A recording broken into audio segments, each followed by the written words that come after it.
Hey guys, tonight we begin with why being a 1500s queen was basically like being handed a sparkly crown and a one-way ticket to hell. Think being royalty meant endless parties and people doing whatever you wanted? Well, buckle up, buttercup, because we're about to shatter that Disney fantasy harder than a glass slipper on cobblestones. So before you get comfortable, take a moment to like the video and subscribe, but only if you genuinely enjoy what I do here. And let me know in the comments where you're tuning in from and what time it is for you. It's always fascinating to see who's joining us from around the world. Now dim the lights, maybe turn on a fan for that soft background hum, and let's ease into tonight's journey together. Let's start with the biggest misconception about being a 1500s queen, that it was glamorous. You probably picture flowing gowns, adoring subjects, and the power to command armies with a flutter of your jeweled fingers. In reality, being a queen was like being the world's most elaborately dressed prisoner, with a side job as a professional baby-making machine and political pawn. This wasn't some fairy tale where you got to live happily ever after in a castle. Think of it more like being the CEO of a company where half your board members are actively plotting your murder.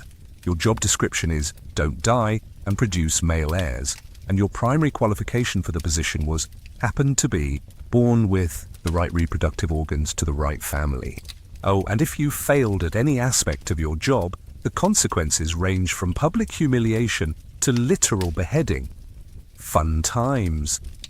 Modern people assume queens had power, but that's like assuming the hood ornament steers the car.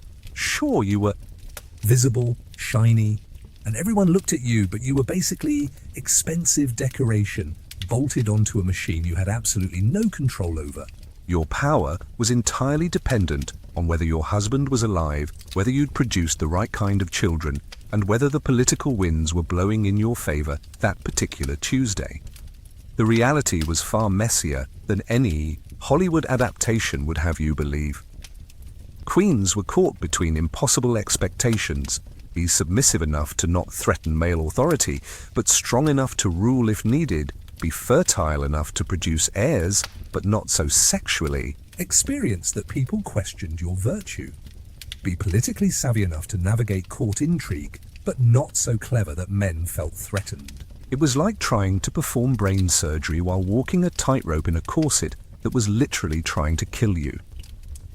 The 1500s wasn't exactly what you'd call the golden age of women's rights. It was more like the Bronze Age, if bronze was made of oppression and bad hygiene. Europe wasn't the romantic medieval wonderland of your Renaissance fair fantasies. It was a collection of paranoid kingdoms where everyone was either plotting against everyone else or dying from diseases that today would be cured with a weekend of antibiotics and Netflix. The Catholic Church controlled basically everything that mattered, which meant they had very specific ideas about what women should do: shut up, have babies, and preferably do both simultaneously. If you thought modern workplace politics were toxic, imagine trying to navigate a world where your primary advisors were either religious zealots who thought women were inherently evil, or ambitious nobles who saw you as either a useful tool or an obstacle to be removed. Monarchies weren't stable democracies with peaceful transitions of power. They were more like very expensive, very deadly game shows where the prize was a throne, and the punishment for losing was usually death. Royal families were basically organized crime syndicates with better marketing and more elaborate hats. Alliances shifted faster than fashion trends, and yesterday's ally could become today's executioner if the political winds changed direction. Queens existed in this world as living symbols of diplomatic agreements. You weren't chosen for your leadership skills or your brilliant mind. You were selected like a particularly valuable livestock, bred for specific political purposes, and traded between kingdoms like a very expensive baseball card. Your worth was measured entirely by your ability to cement political alliances through marriage and produce male heirs who wouldn't immediately plunge the kingdom into civil war. The concept of marrying for love was about as realistic as expecting your smartphone to work properly in 1547. Marriage was business, and queens were the ultimate business transaction. Your wedding day wasn't a celebration of romance. It was more like a corporate merger ceremony, where you were both the contract and the signing bonus. If you thought royal courts were elegant gatherings of sophisticated nobles, think again. They were more like high-stakes reality TV shows where everyone was simultaneously trying to impress you, use you, and potentially murder you. Imagine The Bachelor crossed with Game of Thrones, but with worse dental hygiene and a much higher mortality rate. Court life was a constant performance where one wrong move could mean exile, disgrace, or a very public and very painful death. Meet Catherine of Aragon, who thought she was getting a pretty decent deal when she married Henry VIII in 1509. Young, reasonably attractive king, check. Powerful alliance between Spain and England, double check. Surely this would be a straightforward royal marriage where she'd pop out a few heirs and enjoy a life of relative luxury and influence, right? Wrong. So catastrophically wrong that her story basically rewrote the entire religious landscape of England.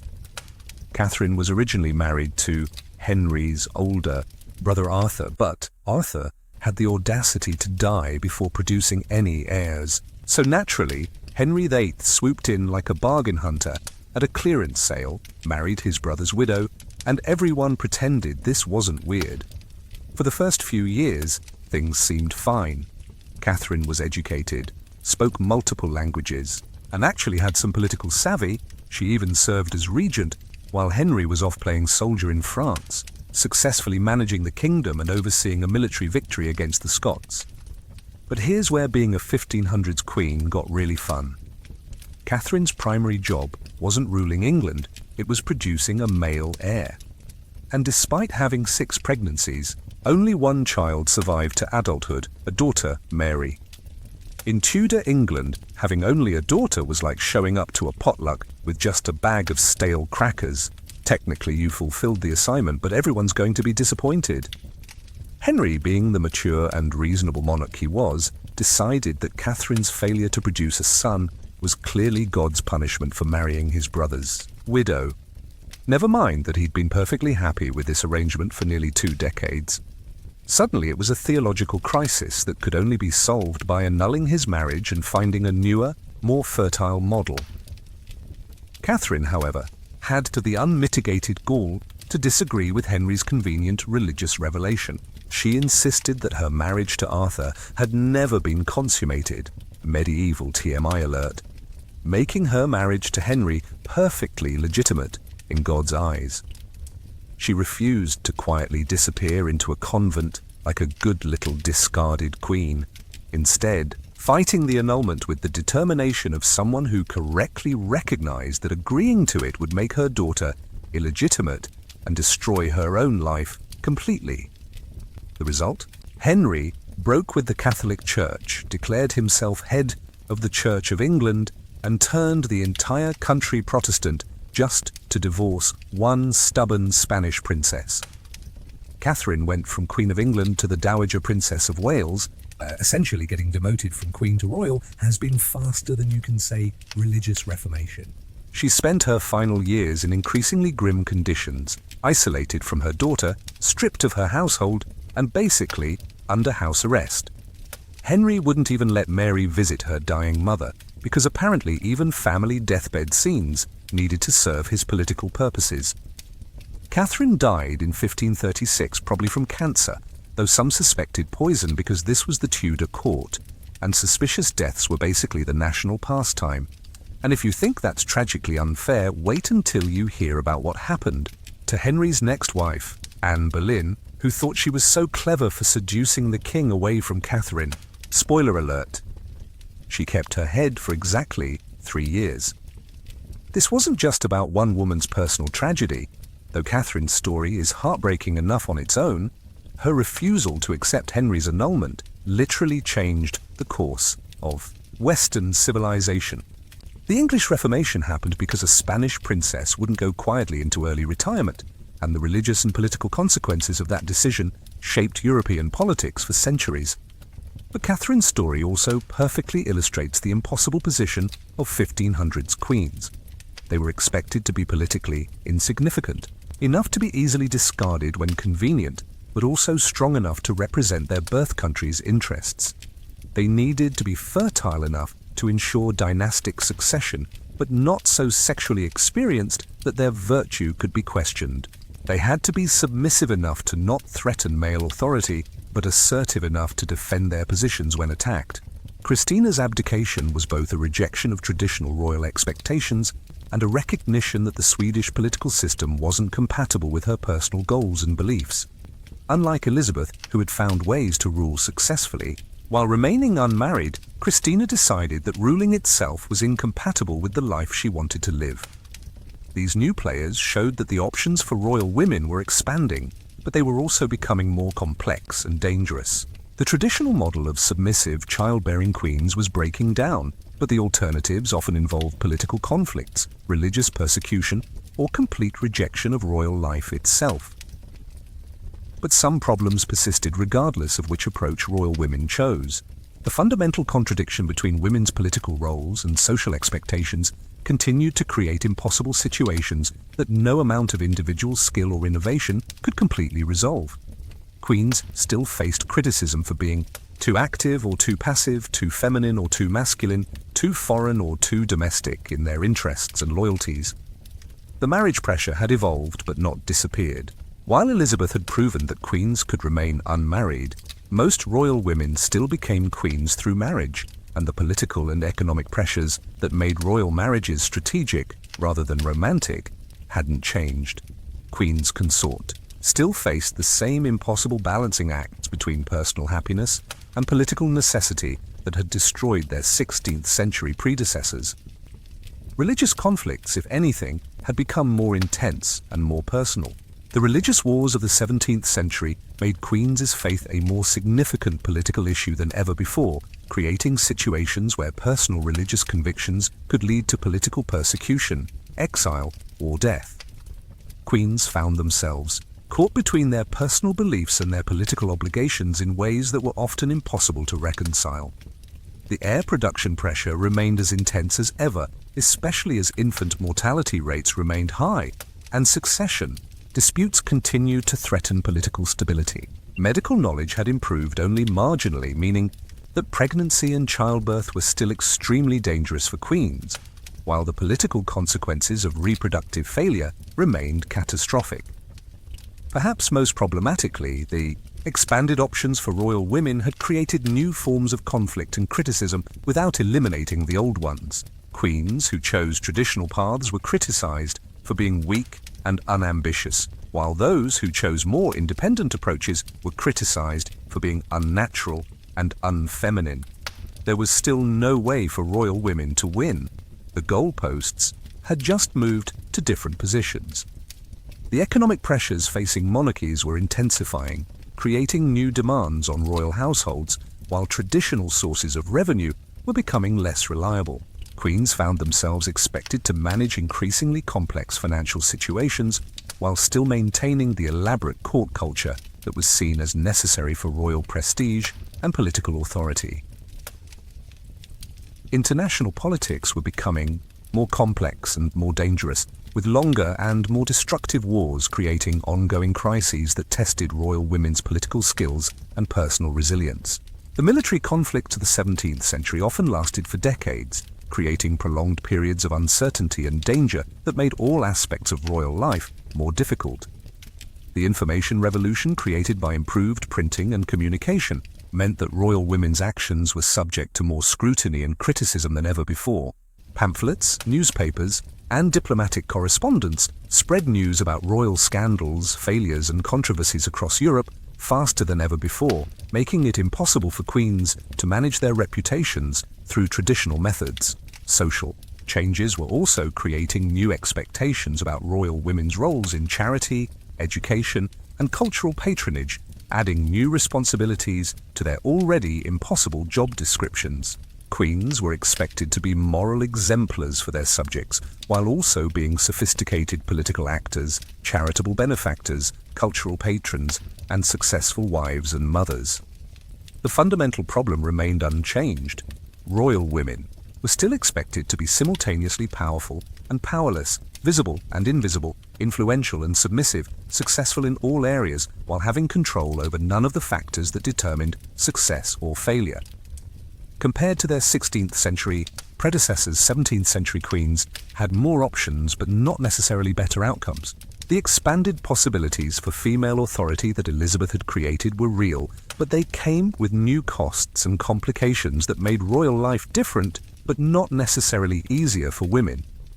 The most significant change was that royal women now had examples of successful alternative approaches to queenship, which meant they could make more informed choices about their strategies and priorities. Previous generations of queens had been essentially improvising, trying to navigate unprecedented situations without models or guidance. By the 17th century, there were multiple templates for royal womanhood, each with documented advantages and disadvantages. But this expansion of options also created new pressures. Queens were now expected to make conscious choices about their approach to royal life, and they were judged for these choices in ways that previous generations hadn't been. The idea that queens could shape their own destinies meant they were held more responsible for their failures and less likely to receive sympathy when things went wrong. The religious situation had become both more tolerant and more dangerous. While some kingdoms had developed more sophisticated approaches to managing religious diversity, the wars of religion had also made religious identity more politically significant than ever before.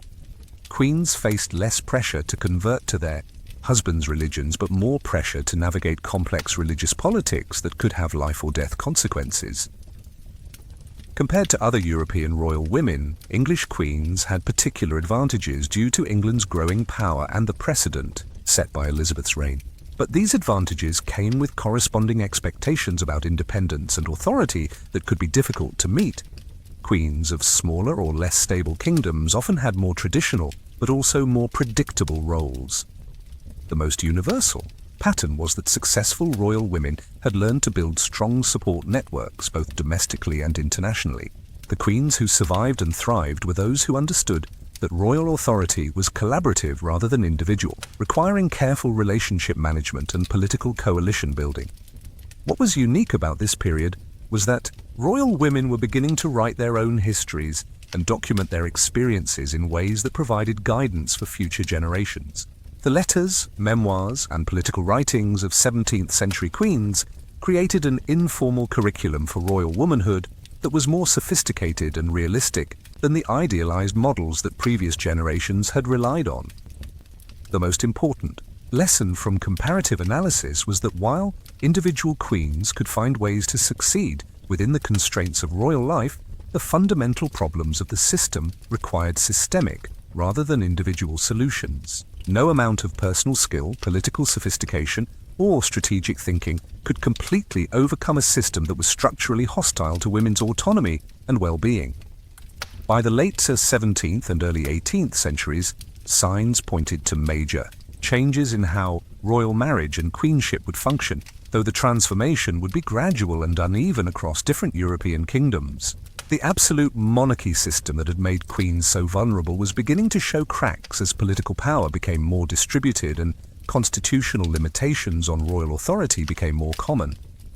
The most obvious sign of change was the growing importance of Parliament and other representative institutions, which meant that royal marriages were becoming less politically significant than they had been when monarchs held absolute power. Queens could still influence policy and court culture, but they were less likely to be seen as direct threats to national security or religious orthodoxy when their husband's power was already limited by constitutional constraints. Religious tolerance was also gradually improving, though this process was slow and frequently interrupted by periods of persecution and conflict.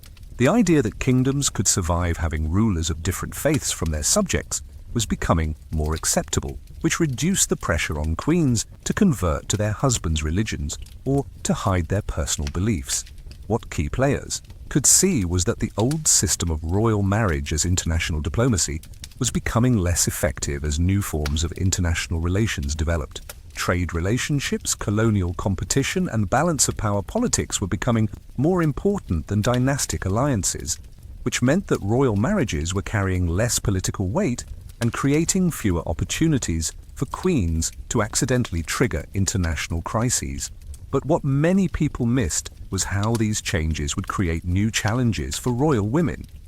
As traditional sources of royal authority weakened, queens would need to find new ways to justify their positions and new roles to play in evolving political systems. The skills that had made 16th and 17th century queens successful, managing court intrigue, religious diplomacy, and dynastic politics, were becoming less relevant as political systems became more bureaucratic and less personal. The resistance to inevitable change was particularly strong among royal families themselves, who had invested centuries in developing systems and traditions that gave them power and prestige. Many monarchs could see that political changes threatened their authority, but they struggled to adapt their approaches to marriage and family life in ways that would preserve their influence under new circumstances. Perhaps most significantly, the intellectual movements of the Enlightenment were beginning to question the fundamental assumptions about gender, authority, and marriage that had made royal women so vulnerable. New ideas about natural rights, individual autonomy, and rational government were creating frameworks for criticizing the treatment of royal women, even if immediate practical changes were limited. The economic changes associated with growing trade and early industrialization were also altering the relationship between royal courts and national wealth, making queens less central to their kingdom's economic well-being, while creating new expectations about their roles in charity, education, and social reform. The old system of queenship didn't end with a dramatic collapse. It gradually faded away as political, social, and economic changes made the traditional roles and expectations of royal women increasingly irrelevant and unsustainable. The transformation happened over several generations, with each generation of queens facing slightly different challenges and expectations than their predecessors. The final blow to the traditional system came with the French Revolution of 1789, which didn't just threaten individual monarchs but challenged the entire concept of hereditary monarchy and royal privilege. Marie Antoinette's execution in 1793 marked the end of an era when queens could be both symbols of national identity and targets of popular anger, showing how dramatically the relationship between royal women and their subjects had changed. Marie Antoinette's fate was particularly symbolic because she represented everything that had made traditional queenship so problematic. She was foreign-born, politically influential, economically extravagant, and ultimately unable to adapt to changing political circumstances. Her execution wasn't just the end of one woman's life, it was the definitive rejection of the idea that royal women deserved special treatment or protection because of their birth or marriage. The specific events leading to this transformation varied by country, but the pattern was remarkably consistent. In England, the constitutional monarchy that emerged from the Glorious Revolution of 1688 gradually reduced royal political power while creating new ceremonial and cultural roles for queens. In Spain and Austria, the Habsburg system of royal intermarriage and dynastic politics continued longer, but became increasingly dysfunctional as it failed to adapt to new political realities. Perhaps most dramatically, the final major players in the old system were often women who understood that change was inevitable, but struggled to find ways to preserve their influence and security under new circumstances. Catherine the Great of Russia represented one successful adaptation, transforming herself from a German princess married for diplomatic reasons into an absolute monarch who ruled in her own right. But Catherine's success was exceptional and required unique circumstances that other royal women couldn't replicate. The last attempts to preserve the traditional system often involved trying to return to older, more restrictive models of royal marriage and queenship, as conservative forces attempted to roll back the changes that threatened their power and privilege. These restoration attempts generally failed because they tried to reimpose systems that no longer matched political, economic, and social realities. Symbolic endpoints for the old system included the abolition of monarchy in France, the constitutional limitations placed on royal power in England, and the general trend toward more democratic and representative government across Europe. But the transformation was most complete in how royal marriages functioned. By the 19th century, royal couples were increasingly likely to marry for personal compatibility rather than political alliance, and queens were increasingly likely to be judged for their individual qualities rather than their success at fulfilling impossible traditional expectations. The old system's death throes were often ugly and violent, involving revolutions, executions, and exile for royal families, who couldn't adapt quickly enough to changing circumstances. But the end result was that royal women were finally freed from many of the impossible expectations and contradictory demands that had made their lives so difficult for centuries. The final irony was that the system designed to ensure political stability through royal marriage had ultimately contributed to political instability and revolution. The very mechanisms that were supposed to strengthen monarchies, strategic marriages, religious orthodoxy, absolute authority, had created the social tensions and political conflicts that eventually destroyed the system itself. By the early 19th century, it was clear that the traditional model of queenship was dead, though it would take several more generations for new models to fully develop and stabilize. Royal women were entering a new era where their challenges would be different, but not necessarily easier, and where their opportunities would be greater, but also more uncertain. The traditional system of 16th and 17th century queenship collapsed because it was fundamentally unsustainable, based on contradictory expectations and impossible demands that became increasingly obvious as political and social systems evolved. The system had always been problematic for the women trapped within it, but it had persisted because it served the political needs of male rulers and male-dominated institutions. When those political needs changed, the system lost its primary source of support and justification. The most important factor in the system's collapse was the gradual limitation of royal political power through constitutional monarchy, parliamentary government, and other forms of representative democracy.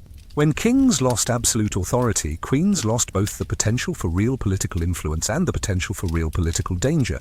Queens who couldn't start wars or change religious policies were less threatening to their subjects and less valuable to foreign powers.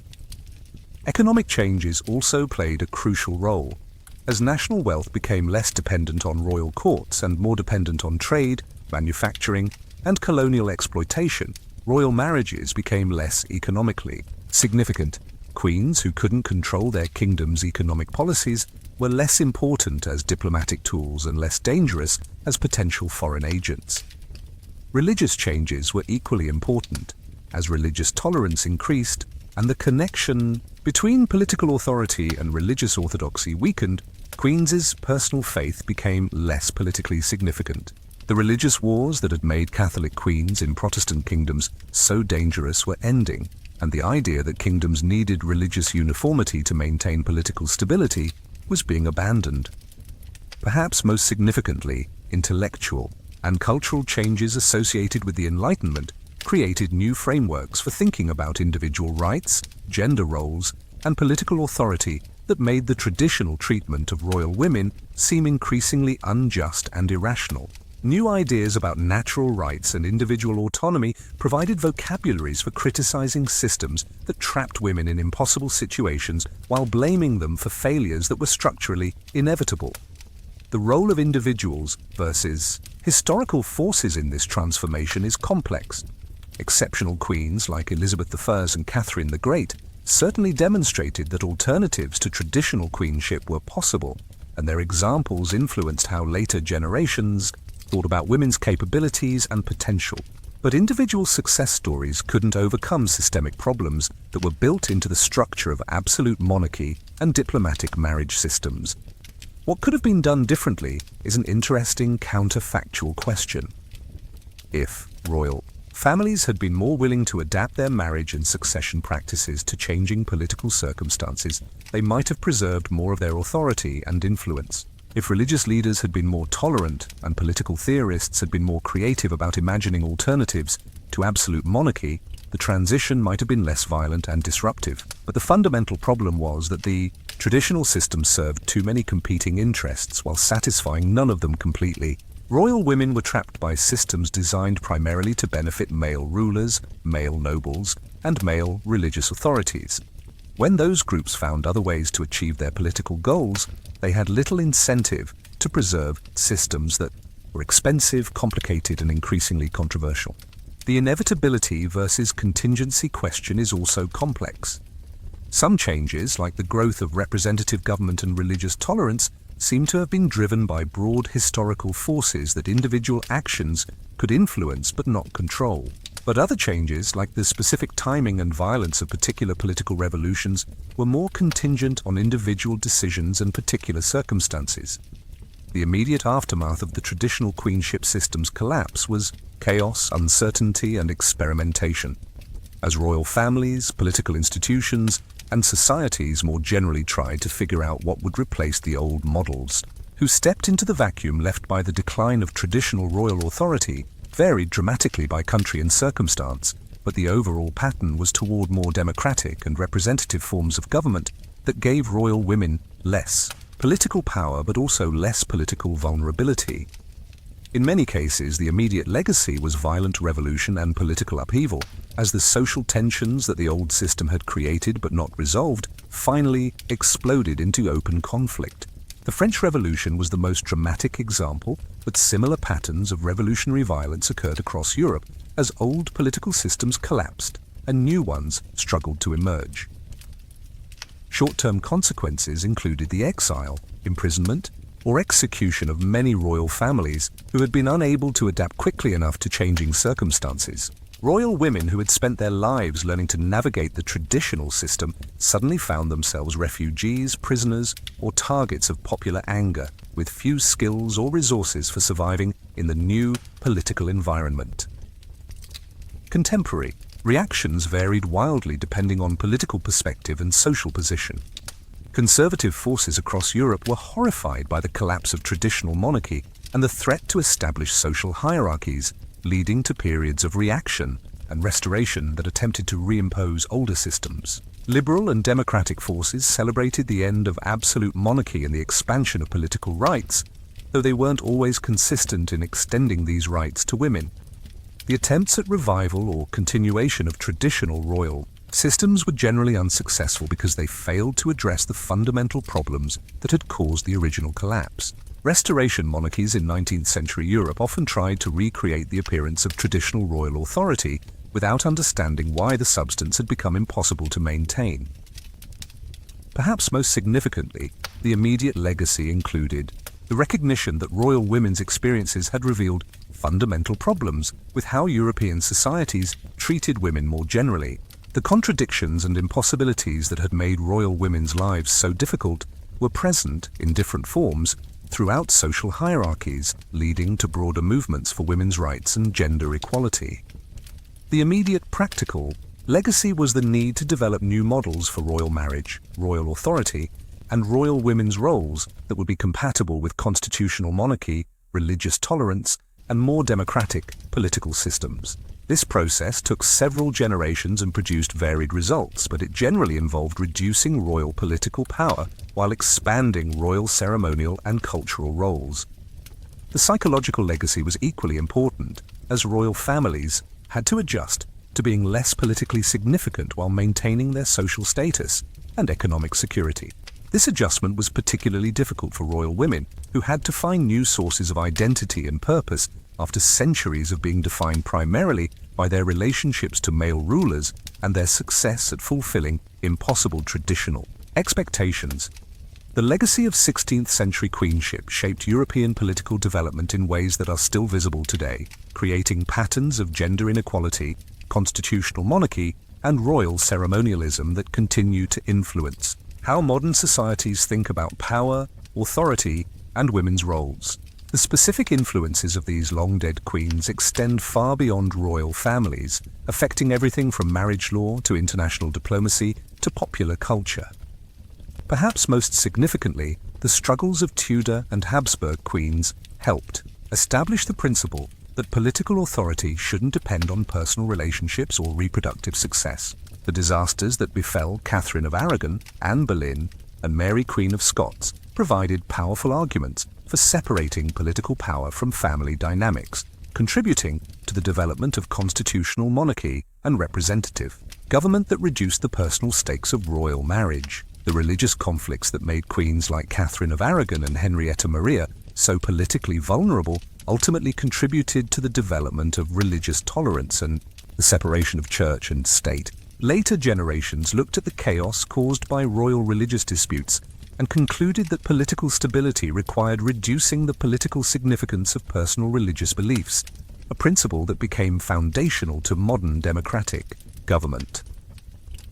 How later generations viewed these queens also shaped historical narratives about women's capabilities and potential. Elizabeth I became a symbol of female competence and independence, used by later women's rights advocates to argue that women could be effective leaders when given the opportunity. Even the tragic queens like Anne Boleyn became symbols of male abuse of power and the need for legal protections for women. The myths versus realities that developed around these historical figures often revealed more about later periods than about the 16th century itself. Victorian romanticization of Tudor queens, for example, reflected 19th century anxieties about marriage, sexuality, and women's roles rather than accurate historical understanding.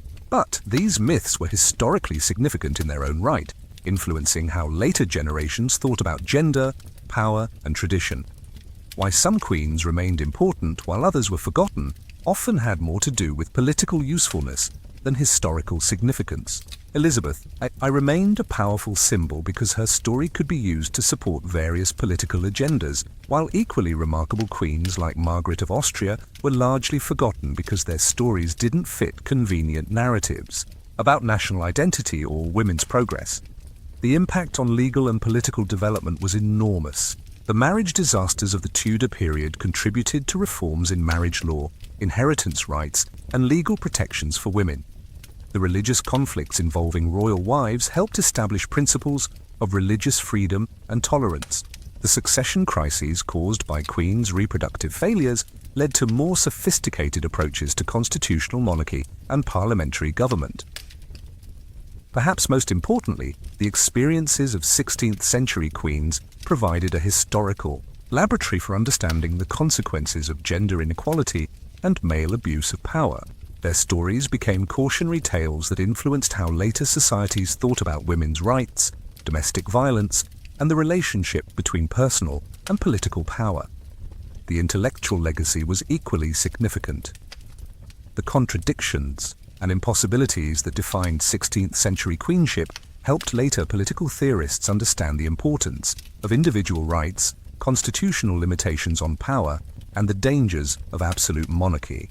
The Queen's experiences provided concrete examples of why political systems needed legal protections for vulnerable individuals and institutional checks on arbitrary authority.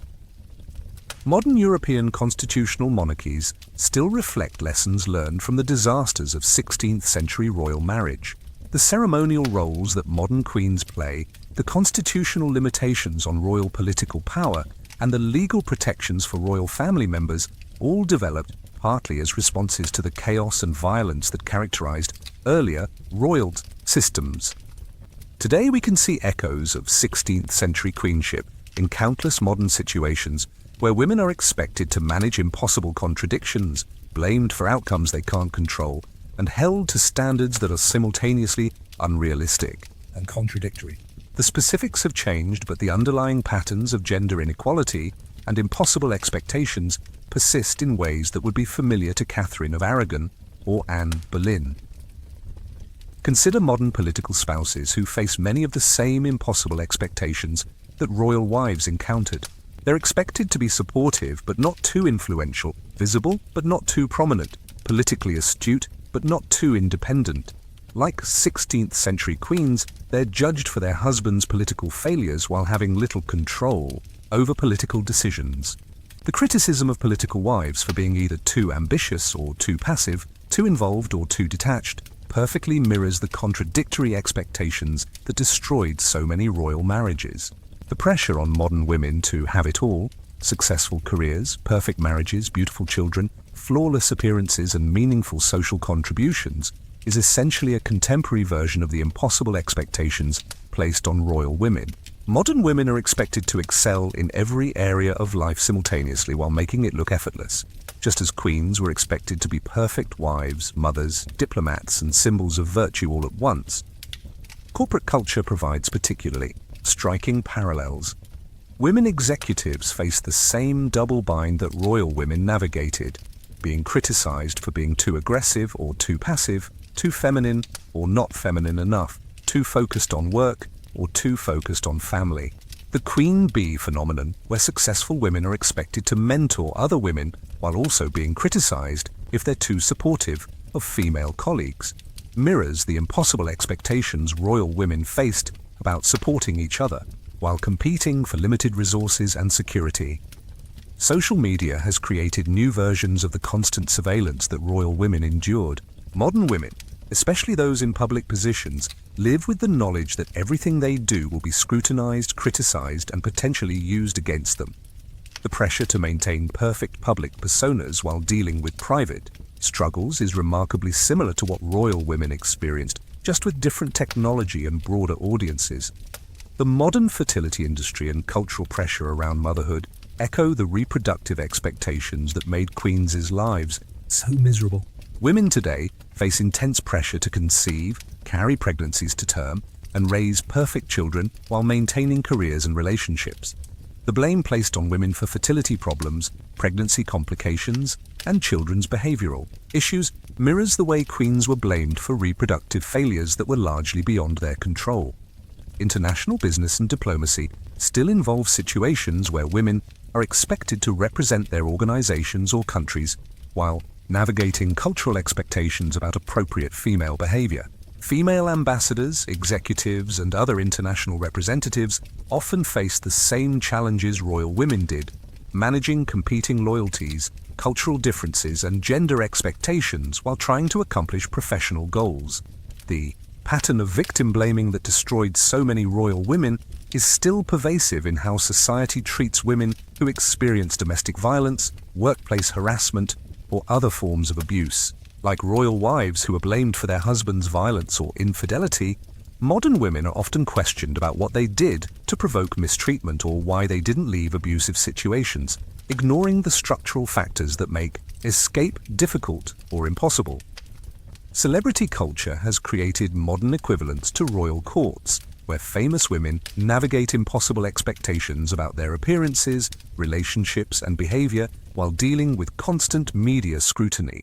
The destruction of celebrities who failed to meet impossible standards of perfection mirrors the way royal women were destroyed when they couldn't fulfill contradictory expectations. Perhaps most significantly, the legal and economic vulnerability that made royal women so dependent on male protection persists in different forms. Women still face wage gaps, career penalties for motherhood, and legal systems that don't adequately protect them from domestic violence or economic abuse.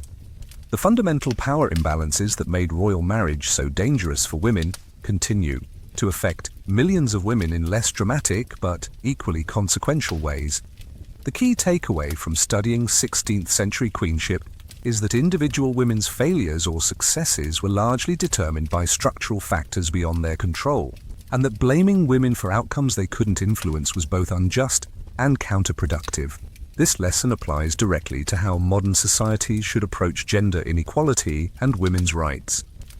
The most important universal truth revealed by these historical experiences is that systems requiring people to fulfill contradictory expectations will inevitably produce failure, suffering, and instability. When societies place impossible demands on any group, whether royal women in the 16th century or working mothers today, the resulting problems are systemic rather than individual, requiring structural solutions rather than personal adjustments. The warning for today is that progress in women's rights isn't automatic or irreversible.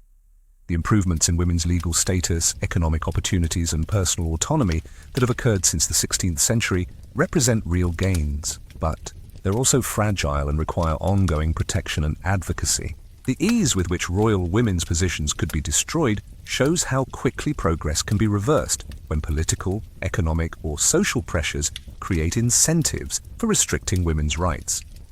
The inspirational elements of these stories lie not in individual queens' successes or failures, but in their resilience, creativity, and refusal to accept that their suffering was inevitable or justified. Queens like Elizabeth and Catherine of Aragon found ways to maintain their dignity and pursue their goals despite impossible circumstances, providing models for how modern women can resist systems that attempt to limit their potential. The practical lessons include the importance of building support networks, understanding the political context of personal relationships, and recognizing when individual solutions aren't sufficient for structural problems. The queens who survived longest were those who understood that their personal security depended on broader political stability, and who worked to build alliances and support systems that could protect them when individual relationships failed. Perhaps most importantly, these historical experiences demonstrate the importance of questioning systems that seem natural or inevitable, but actually serve specific political interests. The impossibility of 16th century queenship wasn't a natural consequence of gender differences or biological limitations. It was the result of political and legal systems designed to concentrate power in male hands while using women as tools for achieving male political goals. The contemporary relevance of these lessons extends beyond gender issues to any situation where individuals are blamed for structural failures or expected to solve problems that require systemic solutions. Whether dealing with poverty, education, healthcare, or environmental issues, societies that focus on individual responsibility while ignoring structural factors are likely to reproduce the same patterns of blame and failure that characterized 16th century approaches to royal marriage. Why this history matters now is that it provides concrete examples of how seemingly stable and natural systems can be both unjust and unsustainable, and how change is possible even when it seems impossible to the people living through difficult circumstances. Even now, the experiences of 16th century queens continue to influence academic study, popular culture, political discourse, and social movements in ways that demonstrate the ongoing relevance of their stories and the lessons they provide about power, gender, and human nature. Academic study of these queens has evolved from traditional political history focused on their roles in dynastic politics to more sophisticated analysis of gender, power, and social structure that informs contemporary research in women's studies, political science, and sociology.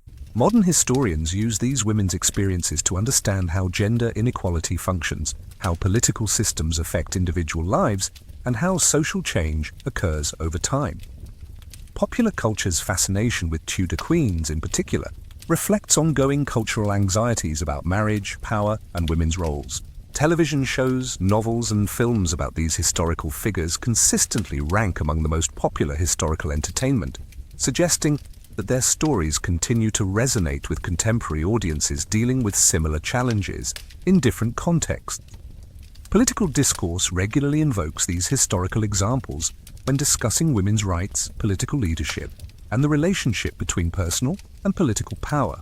References to Elizabeth I's independence, Anne Boleyn's victimization, or Catherine of Aragon's dignity appear in debates about everything from reproductive rights to political representation to domestic violence legislation. Social movements, particularly those focused on women's rights and gender equality, continue to use these historical examples to illustrate both the persistence of gender-based oppression and the possibility of resistance and change. The Queen's experiences provide powerful narratives for understanding how individual women's struggles reflect broader social problems and how personal resilience can contribute to social transformation. The continuing influence also appears in legal and policy discussions about marriage rights, domestic violence, reproductive freedom, and workplace equality. The specific legal and social problems that destroyed 16th century queens continue to affect modern women in different forms, making these historical examples relevant to contemporary policy debates about how to protect vulnerable individuals and ensure equal rights. Why people still care about these long-dead queens is that their stories reveal timeless truths about human nature, power dynamics, and the challenge of building just societies that remain relevant regardless of technological or social changes. Their experiences provide both warnings about the consequences of inequality and inspiration for continued efforts toward justice and equality. Looking back across the brutal landscape of 16th century queenship, we've seen how the seemingly glamorous world of royal marriage was actually a sophisticated system for trapping intelligent, capable women in impossible situations and then blaming them when those situations inevitably ended in disaster. The major themes that emerged: the marriage trap, the reproductive pressure, the religious persecution, and the ultimate powerlessness disguised as privilege, reveal patterns that extended far beyond individual tragedies to shape European political development for centuries. The key patterns we discovered were both depressingly consistent and surprisingly varied in their specific manifestations. Every queen faced the fundamental contradiction of being simultaneously powerless and blamed for everything that went wrong, but each found different ways to navigate this impossible situation. Some, like Catherine of Aragon, chose dignified resistance. Others, like Anne of Cleves, chose pragmatic accommodation. Still others, like Elizabeth II, chose revolutionary rejection of the entire system. Perhaps most surprising was discovering how little individual merit or virtue mattered in determining queens' fates. The women who survived longest weren't necessarily the most intelligent, most beautiful, or most politically skilled. They were often just the luckiest, inheriting thrones at the right moments, or managing to avoid the specific crises that destroyed their contemporaries. This randomness reveals how structural the problems were, and how little individual agency royal women actually possessed, despite appearing to have enormous privilege and power. The most important takeaway was understanding how these women's experiences revealed fundamental flaws in the political, legal, and social systems of their era. Their suffering wasn't the result of personal failings or individual bad luck. It was the inevitable consequence of systems designed to concentrate power in male hands while using women as tools for achieving male political goals.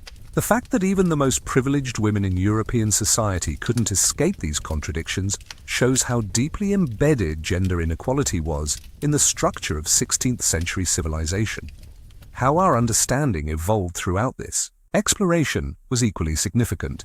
What began as stories about individual women's personal tragedies gradually revealed itself to be a window into broader patterns of power, oppression, and resistance that shaped not just royal courts, but entire societies. The Queen's experiences provided a lens for understanding how gender inequality functioned at every level of society, from peasant marriages to international diplomacy. The journey also revealed how historical narratives about these women often reflected the political needs of later periods rather than historical accuracy. The romanticization of some queens and demonization of others had more to do with how their stories could be used to support various political agendas than with what actually happened to them. Understanding this helps us approach both historical and contemporary narratives about women's experiences with appropriate skepticism and analytical sophistication. Most importantly, the exploration showed how these long-dead queens' experiences remain relevant to understanding contemporary gender issues, political power, and social justice, making their stories more than just historical curiosities. Perhaps most revealing about human nature, the experiences of 16th century queens showed how ordinary people can participate in and perpetuate systems of oppression while genuinely believing they're acting morally and rationally. The courtiers, advisors, and subjects who supported the impossible expectations placed on royal women weren't necessarily evil. They were often sincere in their beliefs about gender roles, political necessity, and social order. This reveals how easily humans can rationalize injustice when it serves their interests or confirms their existing beliefs. What stays constant across centuries is people's tendency to blame individuals for structural problems, especially when those individuals are already marginalized or vulnerable. The same psychological mechanisms that led 16th century observers to blame queens for reproductive failures, religious conflicts, and political crises operate today when people blame poverty on personal failings, domestic violence on victims' choices, or workplace discrimination on women's individual shortcomings. What changes over time is primarily the specific forms that power imbalances take, not their underlying dynamics. The basic pattern of concentrating power in dominant groups while holding subordinate groups responsible for outcomes they can't control has remained remarkably consistent, even as the legal, economic, and social mechanisms for maintaining these patterns have evolved. How people adapt to impossible situations reveals both the remarkable resilience of human nature and its tragic limitations. The queens who survived longest were those who learned to work within systems they couldn't change, finding creative ways to maintain their dignity and pursue their goals despite overwhelming constraints. But their success often required sacrificing aspects of their humanity, personal relationships, emotional expression, or authentic self-determination that shouldn't have been necessary. The universal struggles revealed by these stories include the challenge of maintaining individual identity within systems designed to reduce people to their functional roles, the difficulty of building authentic relationships when power imbalances make genuine equality impossible, and the psychological toll of being held responsible for outcomes beyond one's control. These struggles appear in different forms across historical periods and social contexts, but their emotional and psychological impact remains remarkably consistent. Perhaps most significantly, these women's experiences reveal how humans can maintain hope, dignity, and purpose even in situations that seem hopeless. The letters, actions, and recorded words of queens like Catherine of Aragon and Anne Boleyn show remarkable psychological resilience and moral courage in the face of circumstances that would destroy many people. This suggests something profound about human nature's capacity for resistance and endurance. The timeless motivations that drove both oppression and resistance in 16th century royal courts, fear, ambition, love, loyalty, and the desire for security and meaning, continue to shape human behavior in contemporary contexts. Understanding how these motivations operated in historical contexts provides insight into how they continue to influence modern political, social, and personal relationships. Most importantly, these historical experiences demonstrate that humans are capable of both extraordinary cruelty and remarkable compassion, often simultaneously. The same societies that created impossible expectations for royal women also produced individuals who risked their own security to support those women, showing that moral courage and human solidarity can exist even within oppressive systems. The lesson for understanding human nature is that people are neither inherently good nor evil, but rather remarkably adaptable to the systems and incentives they find themselves within. This suggests that creating just societies requires changing systems and structures rather than simply hoping for individual moral improvement. One final compelling story that encapsulates all the themes we've explored comes from the last days of Mary, Queen of Scots, who faced execution in 1587 after 19 years of imprisonment by her cousin Elizabeth III. Mary's final letter to her brother-in-law, King Henry III of France, reveals everything that was both tragic and admirable about 16th century queenship in a few heartbreaking paragraphs. Writing from Fotheringay Castle just days before her execution, Mary didn't plead for her life or protest her innocence of the treason charges against her. Instead, she focused on practical matters, arrangements for her servants, instructions for her burial, and requests that her son James VI be told she died faithful to the Catholic religion. The letter reveals a woman who understood that her death was politically necessary for Elizabeth's security, even though the specific charges against her were largely fabricated.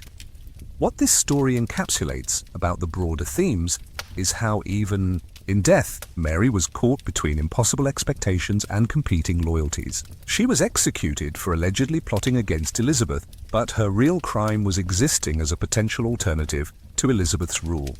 She was Catholic in an increasingly Protestant world, Scottish in English custody, and a queen who represented the dangerous possibility that Elizabeth's religious and political settlements might not be permanent. The stakes were literally life and death, and not just for the queens themselves. A queen's success or failure determined the legitimacy of future monarchs, the stability of international alliances, and sometimes the religious identity of entire nations. Catherine's refusal to accept annulment didn't just affect her personally, it triggered a religious revolution that led to centuries of conflict between Catholics and Protestants, influenced the colonization of the Americas, and shaped the political development of the modern world. Queens like Catherine were caught in an impossible bind.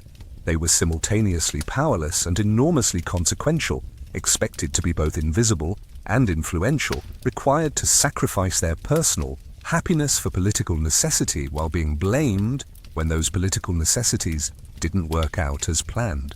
They were human chess pieces in a game where the rules could change at any moment, and losing meant not just personal destruction, but potentially national catastrophe.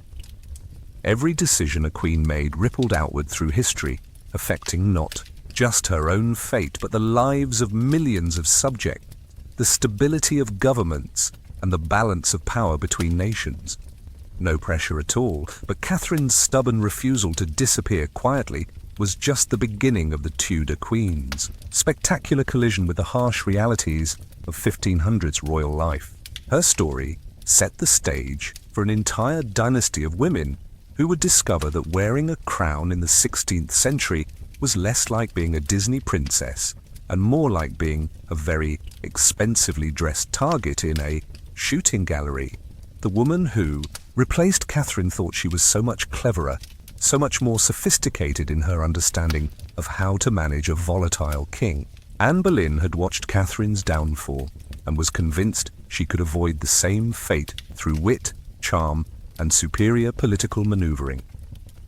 She had no idea she was walking into a trap that would make Catherine's fate look like a pleasant retirement. Meanwhile, across Europe, other queens were learning the same brutal lessons about the reality of royal womanhood. From France to Scotland to the Holy Roman Empire, crowned women were discovering that their positions were built on foundations of sand, dependent on factors entirely outside their control and subject to change without notice. The pattern was becoming clear. Being a 1500s queen wasn't a fairy tale. It was a survival game where the rules were made up and the points didn't matter. But losing meant everything. Royal marriage in the 1500s wasn't about love, compatibility, or even basic human decency. Unlike modern marriages where the biggest concern is whether your partner leaves dishes in the sink, royal marriages were international business deals where the bride was simultaneously the product being sold, the contract being signed, and the collateral being risked. Think of it as medieval venture capitalism, except instead of losing money when deals went bad, people literally lost their heads. These weren't partnerships between equals choosing to build a life together. Royal marriages were more like very expensive, very public hostage exchanges. Queens were essentially diplomatic prisoners with crowns, sent to foreign courts to cement political alliances while having about as much say in their living arrangements as a FedEx package has in its delivery route. The courtship process was particularly ridiculous. Imagine online dating, but instead of swiping through profiles, your parents are negotiating your future based on political maps and trade agreements. Your potential husband might be someone you'd never met, who spoke a different language, and who had all the charm and sex appeal of a particularly aggressive medieval warlord. Romance was about as relevant to the process as dietary preferences are to livestock.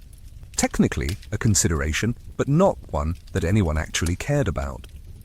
What made this system especially brutal for queens was that they were expected to make these arranged marriages work flawlessly while having zero control over who they married, when they married, or what would be expected of them once the wedding was over.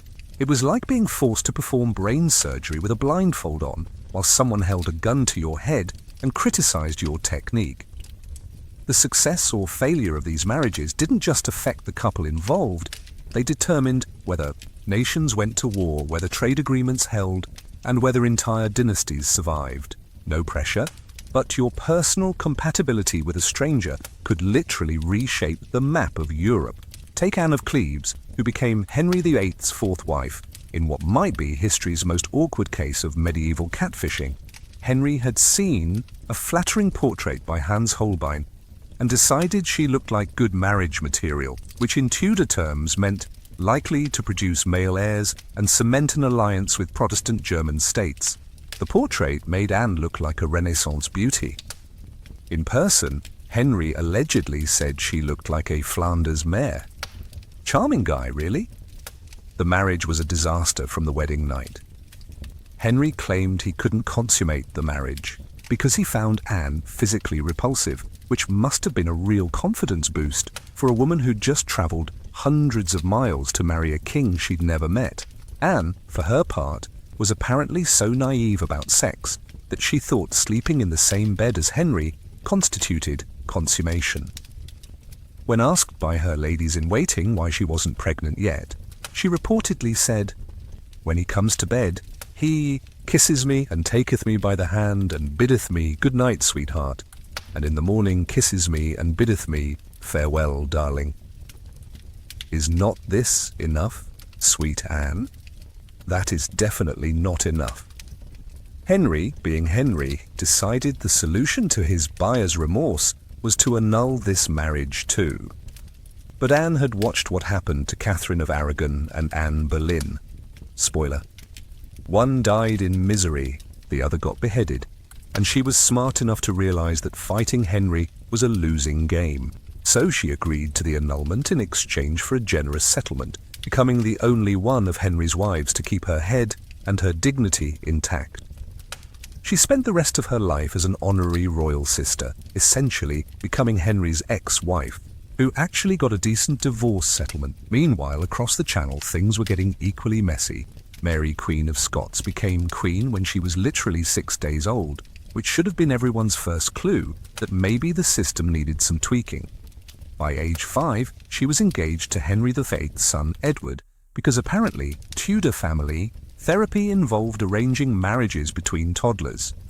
When that engagement fell through, because Scotland decided they didn't want to become England's junior partner, little Mary was shipped off to France to marry the Dauphin Francis. She spent her childhood in the French court, learning to be French, only to have her husband die after less than 2 years of marriage, leaving her a teenage widow with competing claims to multiple thrones. Mary then made the questionable decision to actually return to Scotland and try to rule her native kingdom, which she barely remembered. It was like being CEO of a company where you don't speak the language, don't understand the corporate culture, and half your employees are actively embezzling from you. Her subsequent marriage choices, first to her cousin Lord Darnley, then to the man who probably murdered Darnley, made Henry VIII's matrimonial decisions look positively reasonable by comparison. One particularly tragic example was Margaret Tudor, Henry VIII's sister, who was married off to James IV of Scotland at age 13 to secure peace between England and Scotland. The peace lasted exactly as long as it took for James to decide that invading England was more fun than staying married to Henry's sister. James died at the Battle of Flodden, leaving Margaret a widow with a baby son who was now King of Scotland. She spent the next several decades caught between Scottish nobles who wanted to control her son and English relatives who wanted to control Scotland, remarrying disastrously twice and essentially being used as a political football by everyone around her. These weren't isolated incidents of bad luck. They were the inevitable result of a system that treated women as diplomatic tools rather than human beings, then blamed them when the diplomacy failed. But it wasn't that simple. The marriage system was simultaneously the source of queens' powerlessness and their only potential route to influence. A successful royal marriage could give a queen significant behind-the-scenes power, access to resources, and the ability to protect her birth family's interests. The same system that trapped women also occasionally elevated them to positions where they could shape history. Some queens managed to game the system brilliantly. Isabella of Castile convinced her husband Ferdinand of Aragon to treat her as an equal partner, creating one of the most successful royal marriages in European history. Together they unified Spain, funded Columbus's voyages, and established Spain as a major European power. But Isabella was an exception, and her success came partly from the fact that she inherited Castile in her own right, giving her independent power that most queens never had. Other queens found ways to exercise influence through their roles as mothers and matchmakers. A queen who successfully produced heirs gained security and leverage. A queen who managed to marry her children advantageously could shape international politics for generations. But this influence was always precarious, dependent on factors beyond their control, and could disappear overnight if their husband died, their children died, or political circumstances changed. The contradictions were maddening. Queens were expected to be politically astute enough to represent their birth country's interests, but not so politically active that they threatened their husband's authority. They needed to be fertile enough to ensure dynastic succession, But if they had too many children too quickly, they risked dying in childbirth. They were supposed to be virtuous and modest, but also charming and sophisticated enough to hold their own in courts full of ambitious, dangerous people, even successful. Queens faced impossible expectations. If they were too submissive, they were criticized as weak. If they were too assertive, they were labeled as shrews trying to usurp masculine authority. If they focused on domestic concerns, they were dismissed as frivolous. If they involved themselves in politics, they were accused of overstepping their bounds. The system also created perverse incentives. Queens who were unhappy in their marriages had almost no recourse. Divorce was nearly impossible, and running away meant abandoning any children and probably facing political retaliation. But staying in bad marriages often meant enduring abuse, humiliation, and constant anxiety about their security and their children's futures.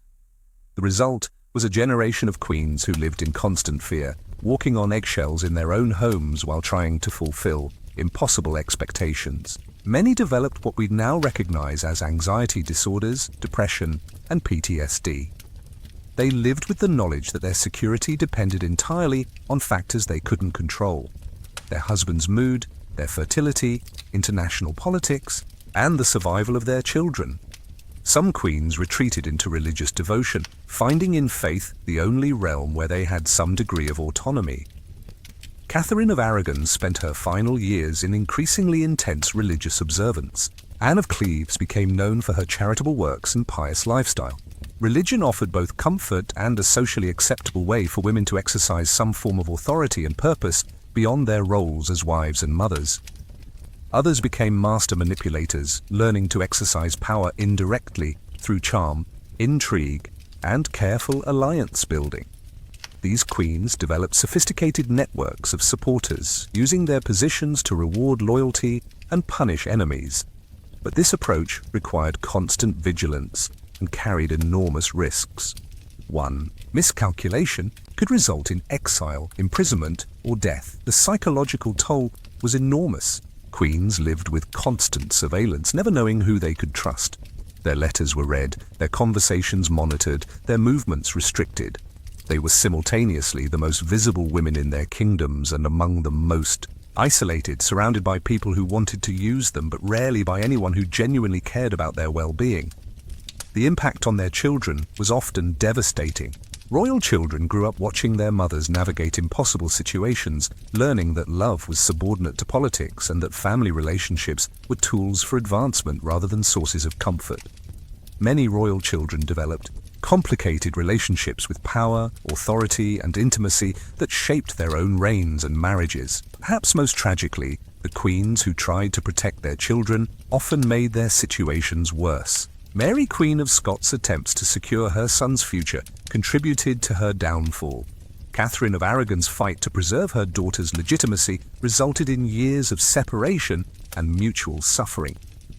The system was also incredibly wasteful. Many capable, intelligent women were reduced to ornamental roles, their talents squandered because the political system couldn't envision women as anything other than marriage partners and baby makers. The loss of human potential was staggering. These were often well-educated, multilingual, politically savvy women who could have been effective rulers if given the chance. Meanwhile, as queens struggled with the impossible demands of royal marriage, another challenge was emerging that would make their already precarious positions even more dangerous. The religious upheavals of the Protestant Reformation weren't just theological debates. They were political earthquakes that would transform the role of queens from difficult to potentially lethal. Religious identity became tied to political loyalty in ways that made queens' foreign origins suddenly suspicious. A Catholic queen in a Protestant kingdom wasn't just representing a different theological perspective. She was potentially seen as a foreign agent, a security threat, and a rallying point for domestic opponents of the current regime. The stakes were rising, and the margin for error was shrinking. Queens who had already been walking a tightrope now found that the rope was on fire, the safety net had been removed, and the crowd below was throwing stones instead of flowers. What had been a challenging role was becoming a death trap, and the women who found themselves wearing crowns were about to discover just how expendable they really were. If royal marriage was like being sold into diplomatic slavery, then the pressure to produce heirs was like having your job performance evaluated based on your ability to perform biological miracles on command. While modern couples stress about whether they're financially ready for children, 1500s queens had to worry about whether their failure to immediately produce a male heir would result in national crisis, personal humiliation, or literal execution. The hair production business wasn't just about having babies, it was about having the right kind of babies at the right time, in the right order, while maintaining perfect health, impeccable virtue, and absolute certainty about paternity. It was like trying to win a lottery where the numbers changed daily, the prizes were predetermined, and losing meant everything you cared about would be destroyed. This became the single most important aspect of a queen's existence, overshadowing everything else she might accomplish. You could be brilliant, politically savvy, and beloved by your subjects, but if you failed to produce a living male heir, you were considered a failure who had betrayed not just your husband, but your entire adopted country. Catherine of Aragon ruled England successfully as regent, oversaw military victories, and managed complex international relations, but history remembers her primarily as the queen who couldn't give Henry VIII a son. The biological reality was that medieval medicine had approximately zero understanding of fertility, genetics, or reproductive health. Queens were blamed for miscarriages, stillbirths, and infant mortality that had nothing to do with their actions and everything to do with the medical limitations of the era. They were expected to control biological processes that modern science barely understands, using treatments that range from useless to actively harmful. What made this pressure particularly cruel was that queens were simultaneously expected to be sexually innocent enough to ensure paternity wasn't questioned, but fertile enough to immediately conceive, healthy enough to carry pregnancies to term, and lucky enough to have their children survive infancy. It was like being asked to perform championship-level athletics while wearing a blindfold and having never been allowed to practice. Consider Jane Seymour, Henry VIII's third wife, who won the ultimate 1500s Queen lottery by producing Henry's only surviving legitimate son, Edward VI. Jane did everything right according to the medieval playbook. She was modest, submissive, and got pregnant within months of her wedding. She even managed to give birth to a male heir, achieving what Catherine of Aragon and Anne Boleyn had failed to accomplish. Her reward for this biological achievement? She died 12 days after giving birth, probably from puerperal sepsis, a common complication that killed countless women in an era when doctors thought washing hands was optional. Jane succeeded in her primary job as queen and immediately died from the success. She became Henry's beloved wife in death, partly because she'd managed to do what he wanted before dying quickly enough to avoid disappointing him in other ways. But here's where it gets darkly hilarious. Henry genuinely mourned Jane more than his other wives, not because she was the love of his life, but because she'd given him what he wanted and then conveniently died before she could annoy him. She became his idealized queen specifically because she died before their relationship could become complicated. It's like the ultimate twisted fairy tale. The princess gets the prince, gives him an heir, and then dies tragically, becoming forever frozen as the perfect wife. Meanwhile, across Europe, other queens were discovering that the baby-making pressure came with impossible timing demands. Mary Y. of England, Catherine of Aragon's daughter, became queen at age 37 after her father and half-brother died. By medieval standards, she was practically ancient for a first-time bride, but she was desperately determined to have children who could restore Catholic rule to England. Mary married Philip II of Spain, who was 11 years younger and about as interested in spending time in England as most people are interested in voluntary root canals. She convinced herself she was pregnant twice, even going through the motions of preparing for childbirth, announcing the pregnancies publicly, and arranging for celebrations. Both were phantom pregnancies, psychological manifestations of her desperate desire to conceive. The second phantom pregnancy was particularly tragic. Mary was so convinced she was pregnant that she ordered Thanksgiving services, prepared baby clothes, and even had her will updated to reflect her unborn child's inheritance. She spent months in confinement waiting to give birth to a baby that didn't exist while her kingdom waited for an heir who would never come. When it became clear that there was no pregnancy, Mary was devastated. Philip left England for good, and Mary's chances of establishing a Catholic dynasty died with her. Delusions. The pressure wasn't just psychological, it was physically dangerous. Queens were subjected to medieval fertility treatments that ranged from bizarre to potentially lethal. They drank potions made from ground pearls, wore amulets made from unicorn horn, spoiler alert, not actually unicorn horn, and submitted to medical procedures that were basically educated guessing combined with wishful thinking. Anne Boleyn, desperate to give Henry a son after her daughter Elizabeth, reportedly tried various fertility treatments including bloodletting, herbal remedies, and pilgrimages to religious shrines. She had at least 2 miscarriages, probably more, which was seen as evidence that God disapproved of her marriage to Henry. Each pregnancy loss made her position more precarious, and her increasing desperation to conceive made her behavior erratic, enough to give Henry excuses to question her loyalty and virtue. The most heartbreaking aspect was that many queens genuinely loved their children, but couldn't afford to get too attached, given the horrific infant mortality rates. Queens had to simultaneously bond with their babies enough to ensure proper care, but maintain emotional distance in case the children died. They were expected to grieve appropriately when children died, but not so much that it interfered with their duty to immediately try to conceive again. Isabella of Portugal, wife of Holy Roman Emperor Charles V, had 7 pregnancies but only 3 children survived to adulthood. Each loss was not just a personal tragedy, but a potential political crisis, especially when the children who died were male heirs.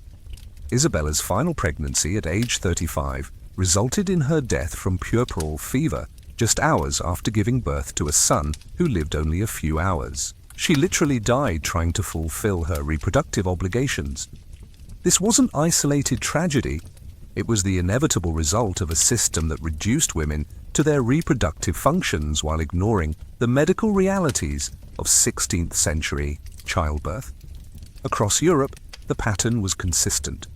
Queens were valued primarily for their wombs, blamed for biological failures beyond their control, and often killed by the very process that was supposed to justify their existence. The psychological pressure created a vicious cycle. Queens who were anxious about conceiving often had difficulty getting pregnant, which increased their anxiety, which made conception even less likely. Those who did conceive lived in constant fear of miscarriage, which stress probably made more likely. Those who successfully gave birth faced the terror of puerperal fever, the tragedy of infant mortality, and the immediate pressure to conceive again as quickly as possible. The pattern was so consistent that royal physicians developed elaborate theories to explain why queens seemed to have such difficulty producing healthy male heirs. They blamed everything from the queen's moral character to their diet, their exercise habits, their emotional state, and their religious devotion. The one thing they never blamed was the system that put impossible pressure on women to control biological processes that were largely random and poorly understood. This created a feedback loop where queens' anxiety about reproduction made reproduction more difficult, which increased anxiety, which made success even less likely. Queens who were relaxed about childbearing, like Anne of Cleves, who wasn't expected to produce heirs after her marriage was annulled, often had better health outcomes than those under intense pressure. The pattern also extended to how royal children were raised. Princes and princesses grew up understanding that their mother's value was tied to her reproductive success, creating complicated family dynamics where children's love for their mothers was mixed with awareness that their mother's position was precarious and dependent on factors beyond anyone's control. Queens who successfully navigated the reproductive pressure often found that their success created new problems. Having proven their fertility, they were expected to continue producing children until they died from the process or became too old to conceive. There was no retirement from the baby-making business. It was a lifetime job with a high mortality rate and no pension plan. The most successful queens learned to manage the psychological pressure by developing emotional coping mechanisms, strong support networks among their ladies-in-waiting, and realistic expectations about their chances of success. But even the most emotionally resilient queens lived with the knowledge that their political security and personal happiness depended on biological processes they couldn't control. The effects were devastating on multiple levels. Physically, the constant pressure to conceive and bear children killed many queens directly through childbirth complications and weakened others through repeated pregnancies in an era of poor medical care. Queens who survived multiple childbirths often suffered from chronic health problems that affected their ability to rule effectively and shortened their lifespans significantly. Psychologically, the impact was equally severe. Queens developed what we now recognize as reproductive anxiety, depression, and obsessive behaviors around pregnancy and childbirth.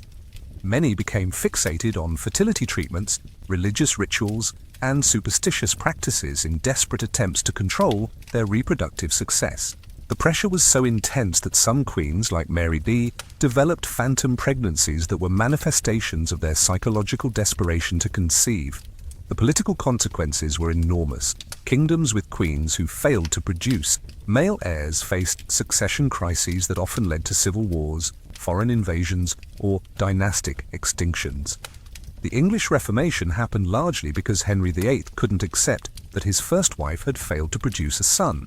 The Spanish royal line died out repeatedly because their system of royal inbreeding, combined with the pressure for immediate heir production, created genetic problems that made successful reproduction increasingly unlikely. Perhaps most tragically, the focus on heir production wasted the talents and abilities of capable women who could have been effective rulers if they hadn't been reduced to their reproductive functions. Queens who showed political acumen, diplomatic skills, and leadership abilities were often sidelined or criticized if they failed to produce children, regardless of their other accomplishments. The system also created perverse incentives around royal children's welfare. Queens sometimes made poor decisions about their children's care because they were more focused on getting pregnant again than on ensuring their existing children's health and development. Royal children often grew up with complicated relationships with their mothers, understanding that their mother's love was mixed with anxiety about political consequences and reproductive pressure. Economically, the reproductive pressure was incredibly expensive. Royal courts spent enormous amounts on fertility treatments, religious ceremonies, medical consultations, and elaborate preparations for childbirths that often ended in disappointment. The cost of maintaining royal nurseries, wet nurses, and childcare for children who might not survive to adulthood was staggering. The impact extended beyond individual queens to affect how society viewed women generally. If even the most privileged, well-cared-for women in the kingdom struggled with reproduction, it reinforced beliefs about women's inherent weakness and unreliability. Queens' reproductive failures were used to justify broader restrictions on women's roles and capabilities. Mary's dignity in facing execution reveals the psychological resilience that allowed many royal women to survive their impossible circumstances with their humanity intact. She spent her final morning praying, writing letters, and preparing for death with a composure that impressed even her executioners.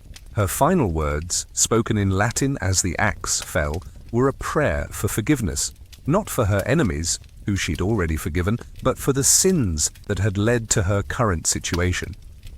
The broader significance of Mary's story is that it shows how the personal and political were inseparable for royal women, even in death.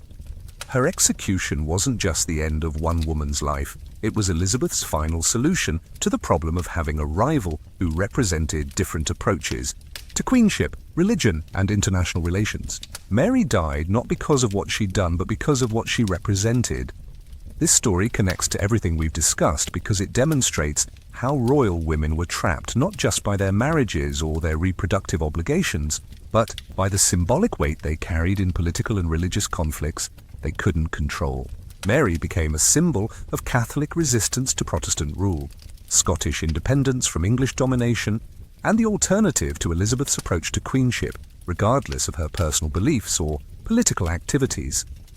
The memorable, final image that emerges from Mary's story is of a woman who understood that her death was necessary for others' political goals, but who refused to let that understanding destroy her dignity or her sense of purpose. She faced execution with the same combination of practical wisdom and moral courage that had characterized her entire approach to the impossible role of being a 16th century queen.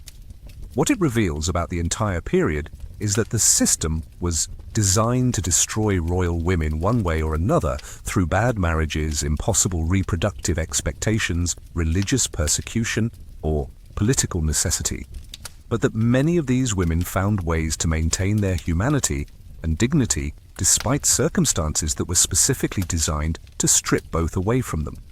In the end, the brutal reality of 16th century queenship reminds us that progress in human rights and gender equality isn't automatic, inevitable, or irreversible. The women who wore crowns in this era were among the most privileged people in their societies, with access to education, resources, and opportunities that were unimaginable for most of their female contemporaries. Yet even they couldn't escape the fundamental contradiction of being simultaneously powerless and blamed for everything that went wrong. This historical perspective connects to modern life by showing how systems of oppression can persist even when they're clearly dysfunctional and destructive for everyone involved. The 16th century approach to royal marriage created political instability, international conflicts, succession crises, and personal tragedies, yet it persisted for generations because it served the immediate interests of powerful men, even as it undermined the long-term stability of the institutions they claimed to protect. What we should remember from these queens' experiences is that individual resilience and moral courage, while admirable and important, aren't sufficient solutions to structural problems. The queens who survived longest were often those who learned to work within systems they couldn't change, but their individual success didn't eliminate the fundamental injustices that trapped other women.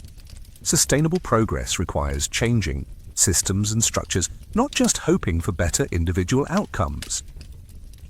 How history informs the present is by providing concrete examples of how things that seem natural and inevitable are actually human creations that can be changed through human action. The impossibility of 16th century queenship wasn't the result of biological limitations or divine will. It was the consequence of legal, political, and social systems designed by people who could have made different choices.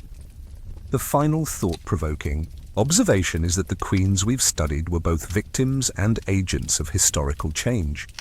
They were trapped by systems they didn't create and couldn't fully control, but their responses to those constraints, whether resistance, accommodation, or revolution, shaped how those systems evolved and ultimately contributed to their transformation. Their suffering wasn't meaningless, and their struggles weren't futile, even when they seemed to end in failure. The ultimate lesson is that understanding history isn't about judging the past by contemporary standards or feeling superior to previous generations, but about recognizing the patterns that persist across time and using that recognition to make better choices in our own era. The courage, intelligence, and dignity that queens like Catherine of Aragon, Anne Boleyn, and Elizabeth I showed in impossible circumstances provide inspiration for contemporary efforts to build more just and humane societies.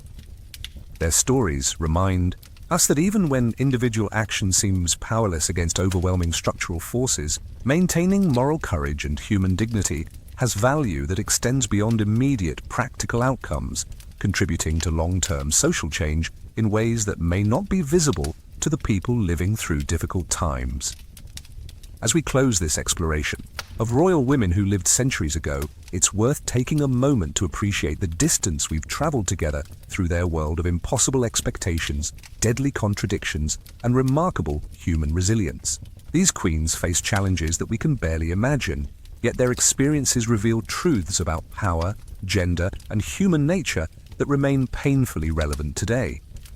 Their stories invite us to reflection about our own times, our own challenges, and our own capacity for both cruelty and courage. In understanding their struggles, we gain insight into our own world and perhaps a bit more wisdom about how to build societies that honor human dignity rather than sacrificing it to political expedience. Thank you for joining me on this journey through the courts, castles, and execution grounds of the 16th century. The queens we've met along the way deserved better than the world gave them, but they faced their fates with a grace and strength that still has the power to inspire us across the centuries. Rest well, and remember that even in the darkest times, human dignity and moral courage can prevail. Yet, even as queens struggled with the biological pressures of heir production, another deadly challenge was emerging that would make their already precarious positions even more dangerous. The religious divisions created by the Protestant Reformation weren't just theological debates, they were political fault lines that could swallow queens whole, regardless of how many children they'd successfully produced. Queens who had managed to navigate the marriage trap and survive the heir production pressure now faced a new threat: religious suspicion. In an era where religious identity determined political loyalty, a queen's faith could become more important than her fertility, more dangerous than her foreign origins, and more likely to get her killed than any failure to produce heirs. Reformation turned what had been primarily domestic challenges into matters of international intrigue and potential treason. A Catholic queen in a Protestant kingdom wasn't just a woman who attended different church services. She was potentially a foreign agent, a security threat, and a rallying point for religious rebels. The personal had become political in ways that made every aspect of a queen's life potentially lethal. Queens were about to discover that surviving marriage and childbirth had only been the opening rounds of a much deadlier game. The real challenge wasn't producing heirs or maintaining political alliances. It was staying alive in a world where your prayers could be interpreted as treason and your religious convictions could be your death sentence. By 1536, the Tudor court had reached peak insanity, and Anne Boleyn was about to become the poster child for everything that could go wrong when you thought you were clever enough to outsmart a psychopathic king. After 3 years as Henry VIII's second wife, Anne had managed to give him a daughter, the future Elizabeth I, but had failed to produce the male heir that was literally her job description. Meanwhile, Henry had developed a wandering eye, a convenient conscience, and an alarming tendency to solve his marital problems with executioner's axes. The situation was like a medieval soap opera, written by someone with a severe head injury and a grudge against happy endings. Anne, who had spent years maneuvering to replace Catherine of Aragon, suddenly found herself in the exact same position as her predecessor, married to a king who was already shopping for her replacement while publicly questioning the legitimacy of their marriage. The only difference was that Henry had learned from experience, and this time he wasn't planning to waste years on annulment proceedings.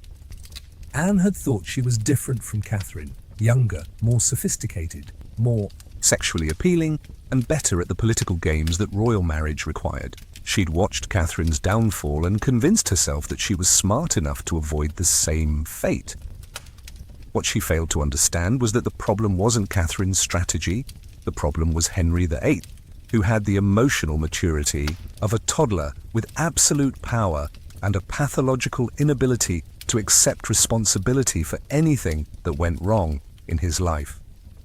The crisis had been building for months. Anne's second pregnancy had ended in miscarriage, possibly of a male child, which Henry interpreted as divine punishment for something. Her behavior had become increasingly erratic as she realized her position was deteriorating. She was caught between desperation to conceive again and terror about what would happen if she failed. Meanwhile, Henry was already courting Jane Seymour, Anne's lady-in-waiting, because apparently Henry's idea of subtlety was about as refined as his table manners.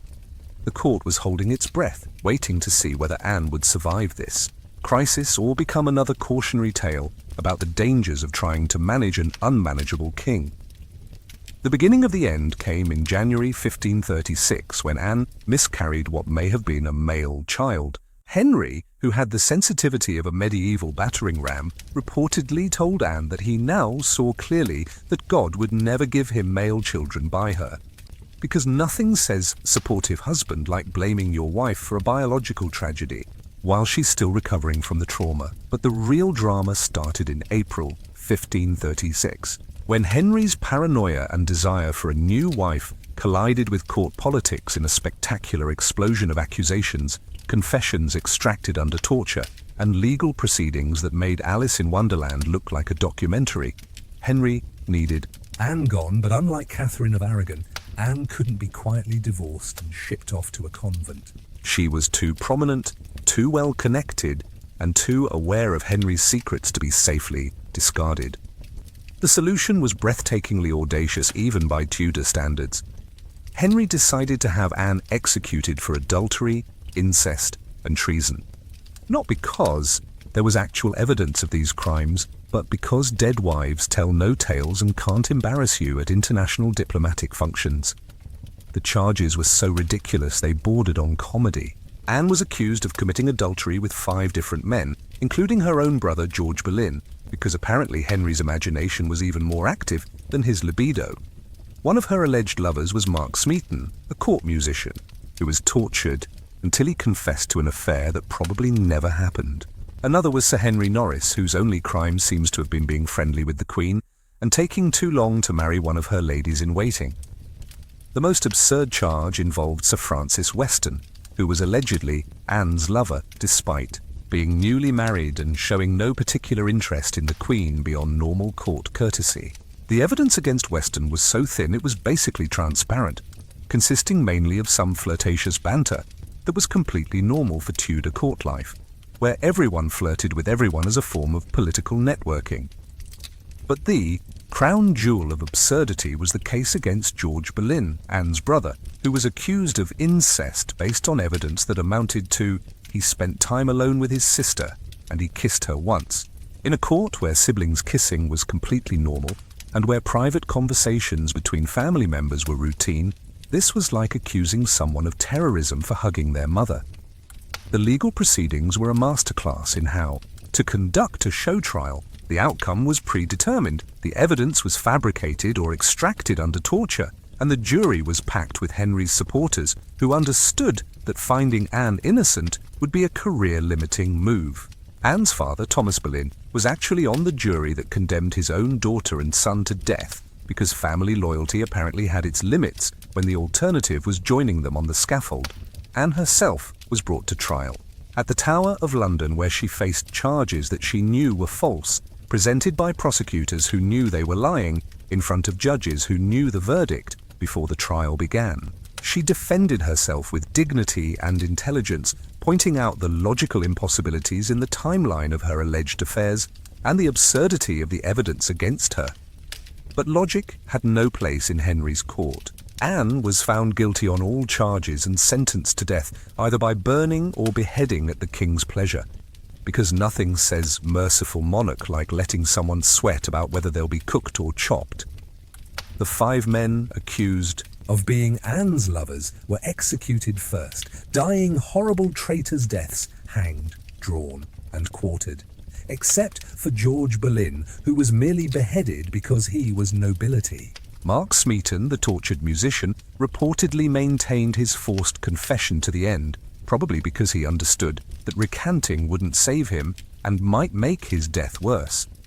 Anne spent her final days in the Tower, alternating between despair and dark humor. She reportedly joked about her little neck and worried that the executioner might be inexperienced, since headsmen didn't get much practice on nobility. Henry, in what he probably thought was a gesture of mercy, imported a French executioner who was skilled with a sword rather than using the traditional English axe.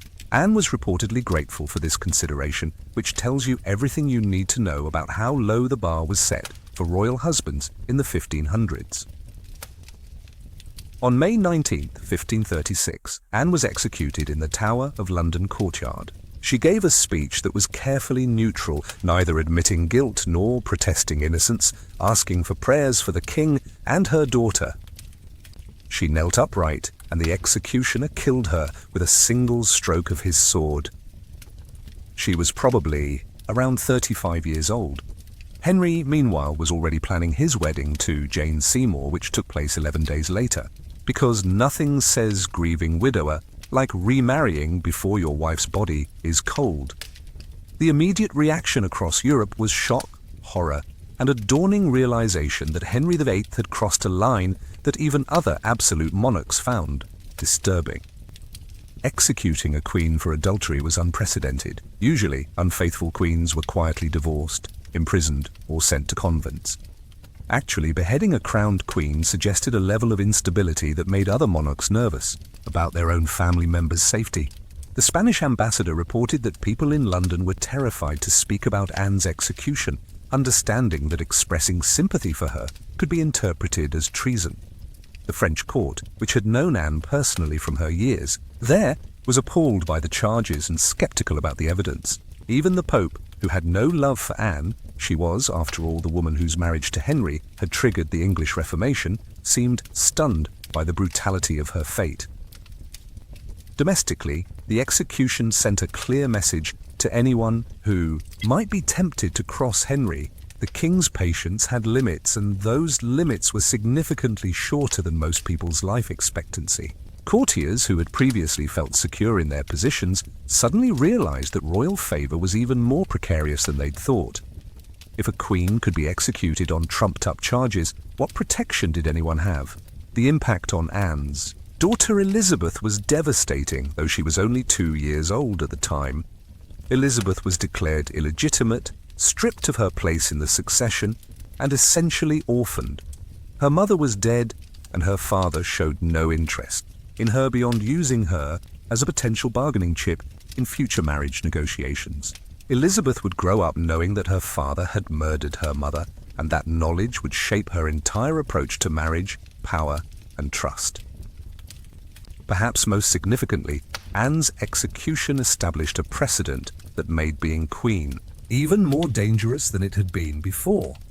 Previous queens who failed to satisfy their husbands faced divorce, exile, or imprisonment. Unpleasant fates, but ones that allowed for survival and possibly rehabilitation. Anne's fate proved that queens could be executed and that the charges didn't need to be credible as long as they were politically convenient.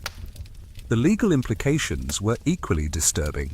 The trial had been such an obvious sham that it damaged the credibility of English justice, showing that the law was whatever Henry wanted it to be on any given day. Foreign ambassadors noted that English legal proceedings were no longer trustworthy, and that testimony extracted under torture was being treated as reliable evidence. The religious consequences were complex. Anne had been a Protestant queen, and her execution was seen by some Catholics as divine justice for her role in breaking England's ties with Rome. But many Protestants viewed her as a martyr who died because of Henry's tyranny rather than because of any actual crimes. Her death became part of the Protestant narrative about Catholic persecution, even though Henry was no longer Catholic himself. Most tragically, Anne's execution sent a message to other queens about the ultimate consequences of failing to manage their impossible situation successfully.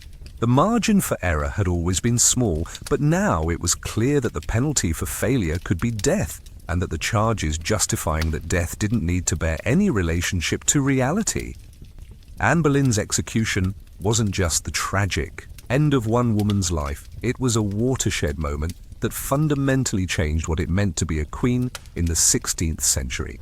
The precedent Henry set by executing Anne would haunt royal marriages for generations, creating an atmosphere of terror that made an already impossible job literally deadly.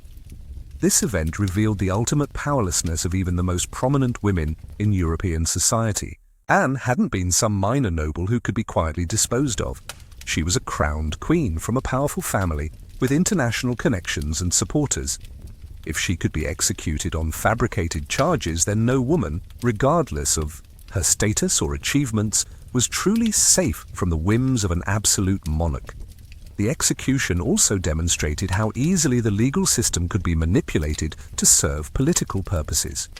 The trial had been a farce, but it had been conducted with all the proper forms and ceremonies, showing how legal legitimacy could be manufactured to justify even the most outrageous actions. This had implications far beyond royal marriage. It showed that in absolute monarchies, justice was whatever the king said it was, and that legal protections were meaningless when they conflicted with royal convenience. Perhaps most significantly, Anne's fate showed how religious and political changes had made queens' positions even more precarious.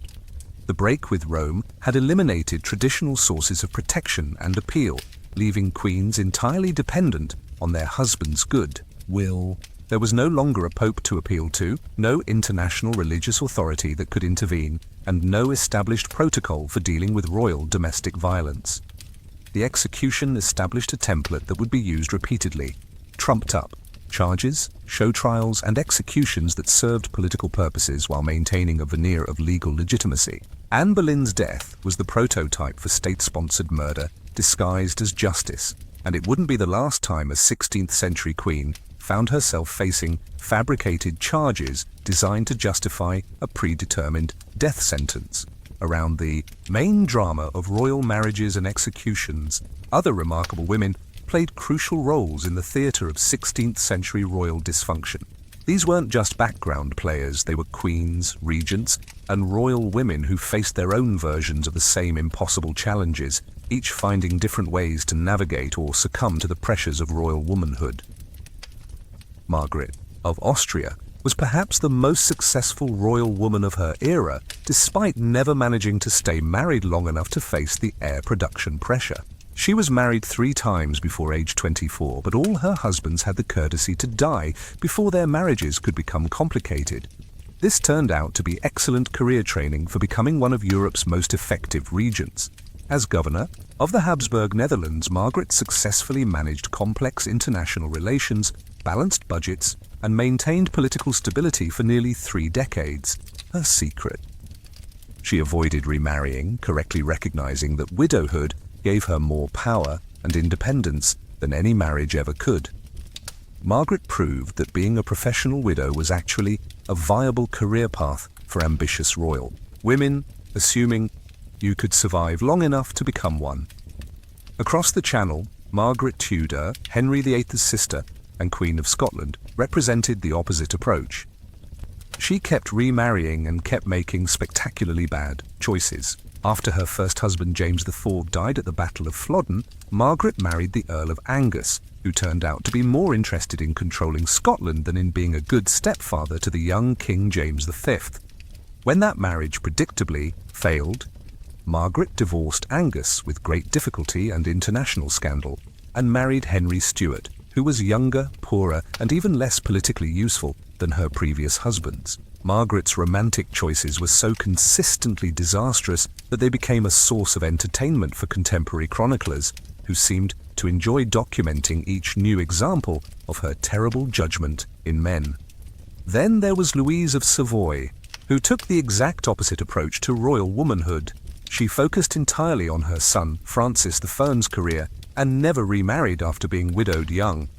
Louise became one of the most powerful women in Europe by channeling all her political energy into advancing Francis's interests, serving as regent of France multiple times, and negotiating major international treaties. She understood that her power came from being Francis's mother rather than anyone's wife, and she protected that position fiercely. Louise was basically the ultimate helicopter parent, except her helicoptering involved international diplomacy and military strategy.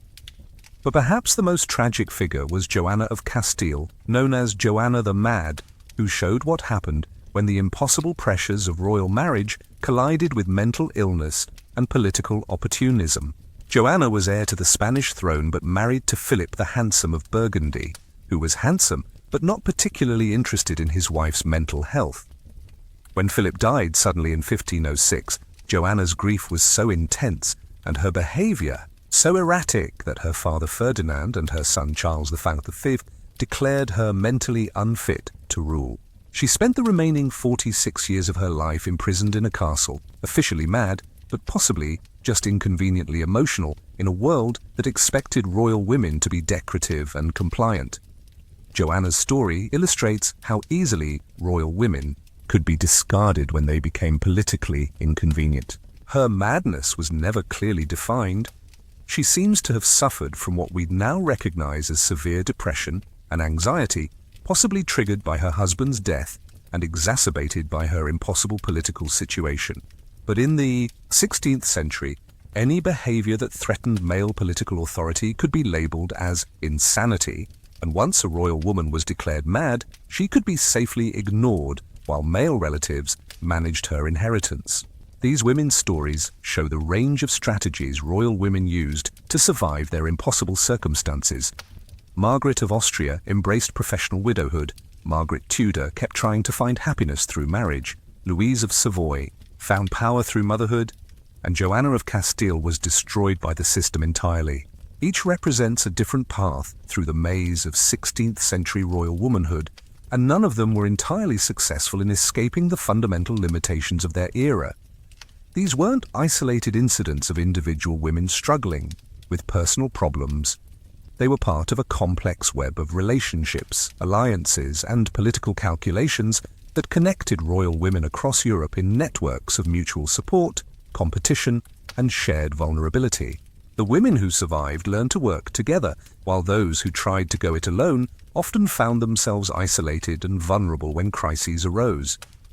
Margaret of Austria and Louise of Savoy, despite representing opposing political interests, Habsburg versus Valois, developed a remarkable working relationship based on mutual respect and shared understanding of the challenges facing powerful women. In 1529, they negotiated the Treaty of Cambrai, known as the Ladies' Peace, which ended a major European war through direct diplomacy between two women who understood each other's positions better than their male counterparts understood either of them. The treaty was successful partly because both women recognized that their power was precarious and that cooperation served their interests better than the endless military conflicts their male relatives preferred. The network of royal women also functioned as an informal intelligence service. Marriage negotiations meant that royal women had relatives, friends, and correspondents across Europe, giving them access to information that official diplomatic channels sometimes missed. Margaret Tudor's letters to her brother Henry VIII provided crucial intelligence about Scottish politics, while her correspondence with other royal women gave her early warning about political developments that affected her position. But these networks could also be dangerous. When religious divisions hardened during the Reformation, royal women's international connections became suspect. Catholic queens in Protestant kingdoms found their correspondence monitored and their friendships questioned. The very networks that had once provided support and protection became evidence of potential disloyalty and foreign influence. The marriage market created particularly complex relationships between royal women.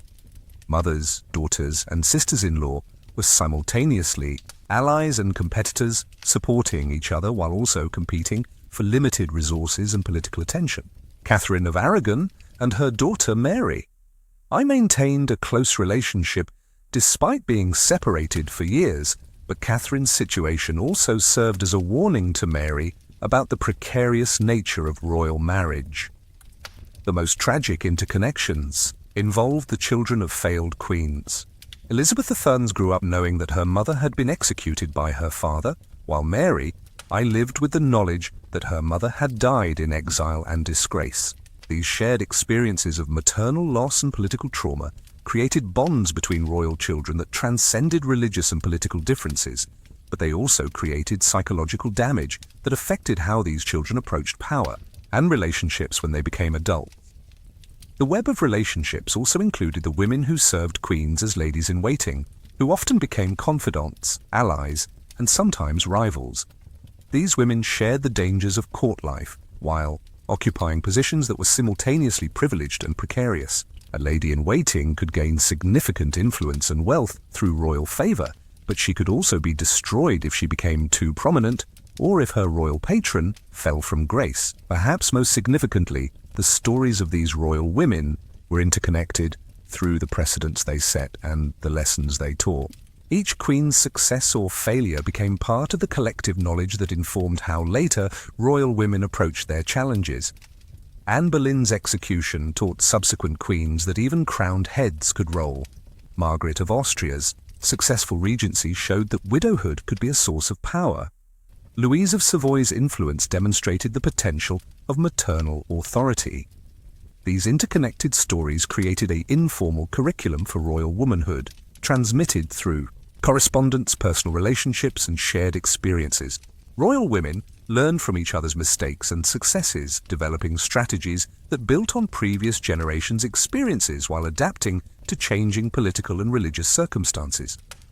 To understand why being a 1500s queen was such a uniquely horrible experience, you have to understand the bizarre cultural context that made their lives simultaneously privileged and nightmarish.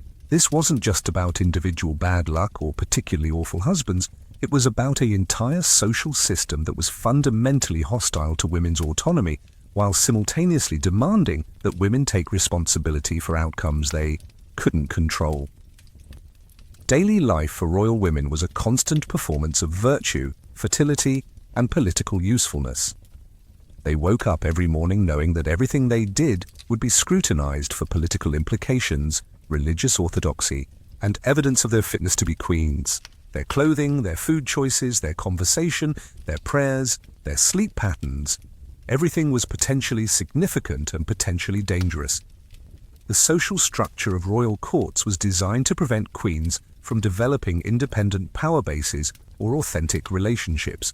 They were surrounded by people whose loyalties were divided between the queen and other power centers, creating an atmosphere of constant surveillance and potential betrayal. Queens could never be sure whether their closest companions were genuine friends or spies reporting their conversations to hostile parties. Religious beliefs about women's inherent weakness and moral unreliability provided theological justification for political limitations. Queens were expected to be pious enough to demonstrate their virtue, but not so religiously independent that they developed their own spiritual authority. The ideal queen was devout but not theological, faithful but not fanatical, orthodox but not intellectual. The legal system offered queens virtually no protection from abuse, abandonment, or execution. They had no right to divorce, no right to independent property, no right to custody of their children, and no right to legal representation that wasn't controlled by their husbands or male relatives. The law treated queens as valuable property rather than as people with rights, and their legal status was entirely dependent on their relationships with men. What made this cultural context particularly brutal was that it was presented as natural, inevitable, and divinely ordained. Queens were told that their limitations were God's will, that their suffering was necessary for the greater good, and that their primary virtue should be acceptance of their fate. The culture provided no vocabulary for discussing the injustices of the system, no framework for imagining alternatives, and no support for women who tried to resist or change their circumstances. The medical knowledge of the era made queens' reproductive obligations even more dangerous and unpredictable. Doctors had no understanding of infection, nutrition, or basic hygiene, turning every pregnancy into a potential death sentence and every illness into a crisis that could be blamed on the queen's moral failings or political disloyalty. Perhaps most absurd was the fundamental contradiction at the heart of royal marriage. Queens were simultaneously powerless and blamed for everything that went wrong. They had no control over their marriages, their pregnancies, their children's health, or their political circumstances, but they were held responsible for the success or failure of all these things. It was like being appointed CEO of a company, where you weren't allowed to make any decisions, but you'd be fired if the stock price went down. The religious contradictions were equally ridiculous. Queens were expected to be perfectly pious while married to men who regularly violated every principle of Christian morality. They were supposed to be models of virtue while participating in political systems that routinely involved lying, cheating, stealing, and murdering. They were required to be faithful to husbands who openly kept mistresses, loyal to men who treated them as disposable, and loving toward people who saw them as political tools. The most darkly comic contradiction was the expectation that queens should be simultaneously innocent and sophisticated. They were supposed to be sexually inexperienced enough to ensure their virtue wasn't questioned, but knowledgeable enough about politics to represent their birth country's interests. They needed to be naive enough to seem pure, but clever enough to survive court intrigue. They were expected to be childlike in their obedience, but mature in their judgment, submissive in their marriages, but authoritative in their public roles. Modern parallels to these contradictions are everywhere. Think of any situation where people are given responsibility without authority, blamed for outcomes they can't control, or expected to perform impossible balancing acts between conflicting demands. that the 16th century version was just more likely to end with public execution. The ultimate irony was that the system designed to ensure political stability through royal marriage actually created more instability, violence, and chaos than it prevented. The very mechanisms intended to strengthen monarchies, strategic marriages, heir production, religious orthodoxy, became sources of dynastic crisis, international conflict, and social upheaval. It was like trying to build a house with tools that were specifically designed to tear houses down. Everything changed when Elizabeth the White took the English throne in 1558 and made the revolutionary decision to stay unmarried. This wasn't just a personal choice. It was a complete rejection of the fundamental assumption that queens existed primarily to be wives and mothers. Elizabeth looked at the carnage of 16th century royal marriage, saw what had happened to her mother, her half-sister Mary, and every other queen who tried to navigate the impossible expectations of royal wifehood, and essentially said, "Thanks, but no thanks." The shift didn't happen overnight. Elizabeth spent the first several years of her reign dealing with intense pressure to marry from her own advisors, foreign ambassadors, and Parliament itself. Everyone assumed that her unmarried status was temporary, that she was just taking her time to make a strategic choice, or that she was holding out for the best possible deal. The idea that she might choose to remain single permanently was so radical that most people couldn't even conceive of it as a possibility. What made Elizabeth's decision revolutionary was that she had viable alternatives.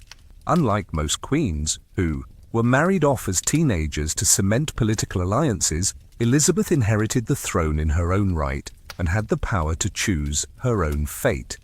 She could have married any number of European princes, secured important political alliances, and followed the traditional path of royal womanhood.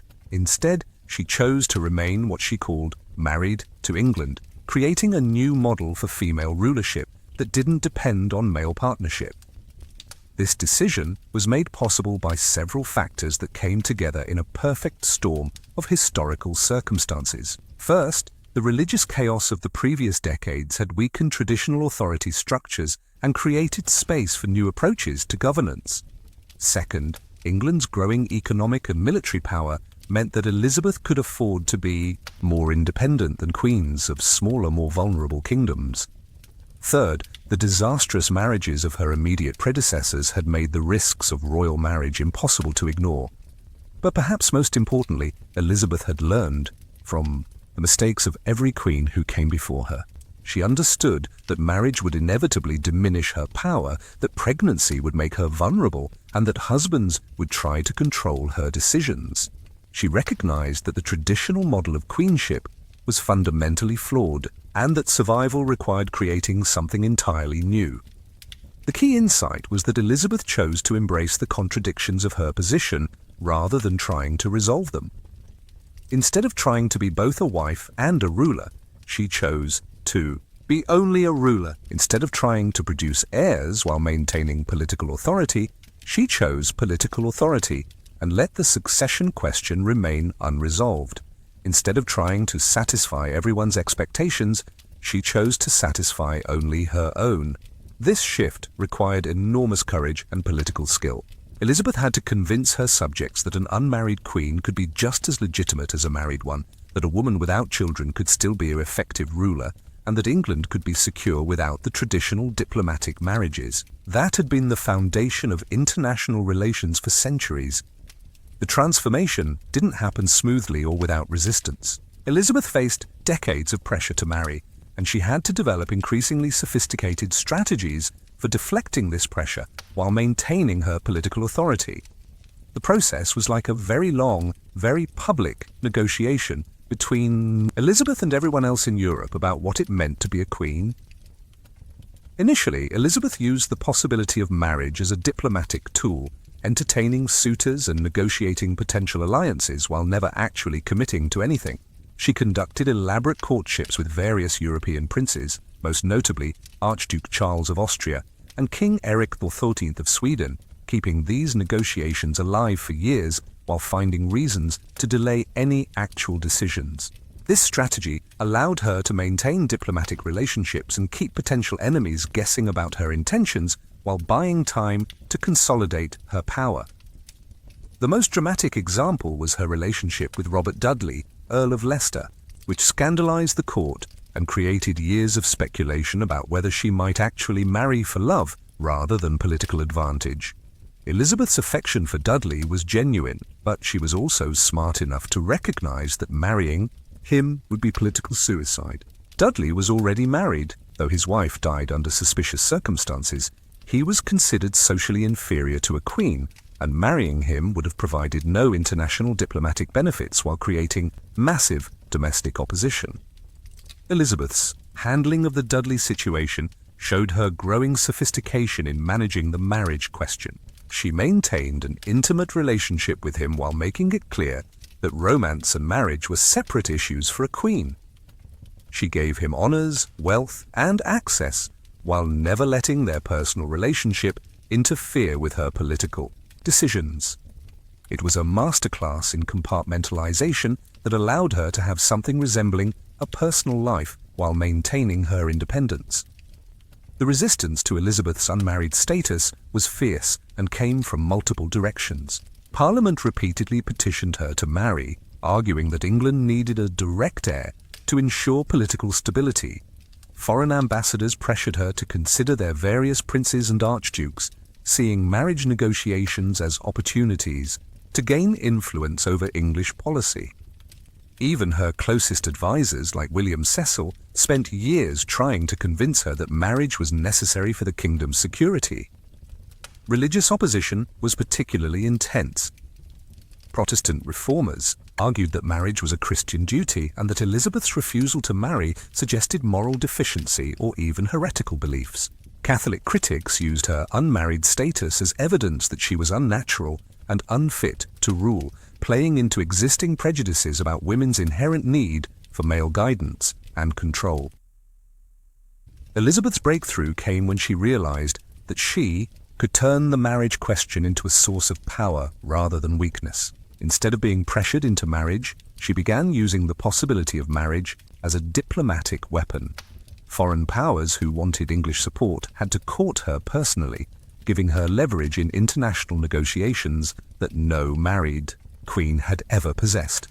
The process required Elizabeth to develop new forms of royal performance and propaganda. She created the persona of the Virgin Queen, transforming what critics saw as a deficiency into a source of almost mystical authority. She borrowed imagery from Catholic veneration of the Virgin Mary, presenting herself as a pure, sacred figure, whose unmarried status made her more rather than less suitable for rule. Perhaps most importantly, Elizabeth learned to weaponize the very criticisms that were meant to undermine her. When critics said she was unnatural for remaining unmarried, she claimed that her dedication to England transcended normal human relationships. When they said she was selfish for not producing heirs, she argued that all English people were her children.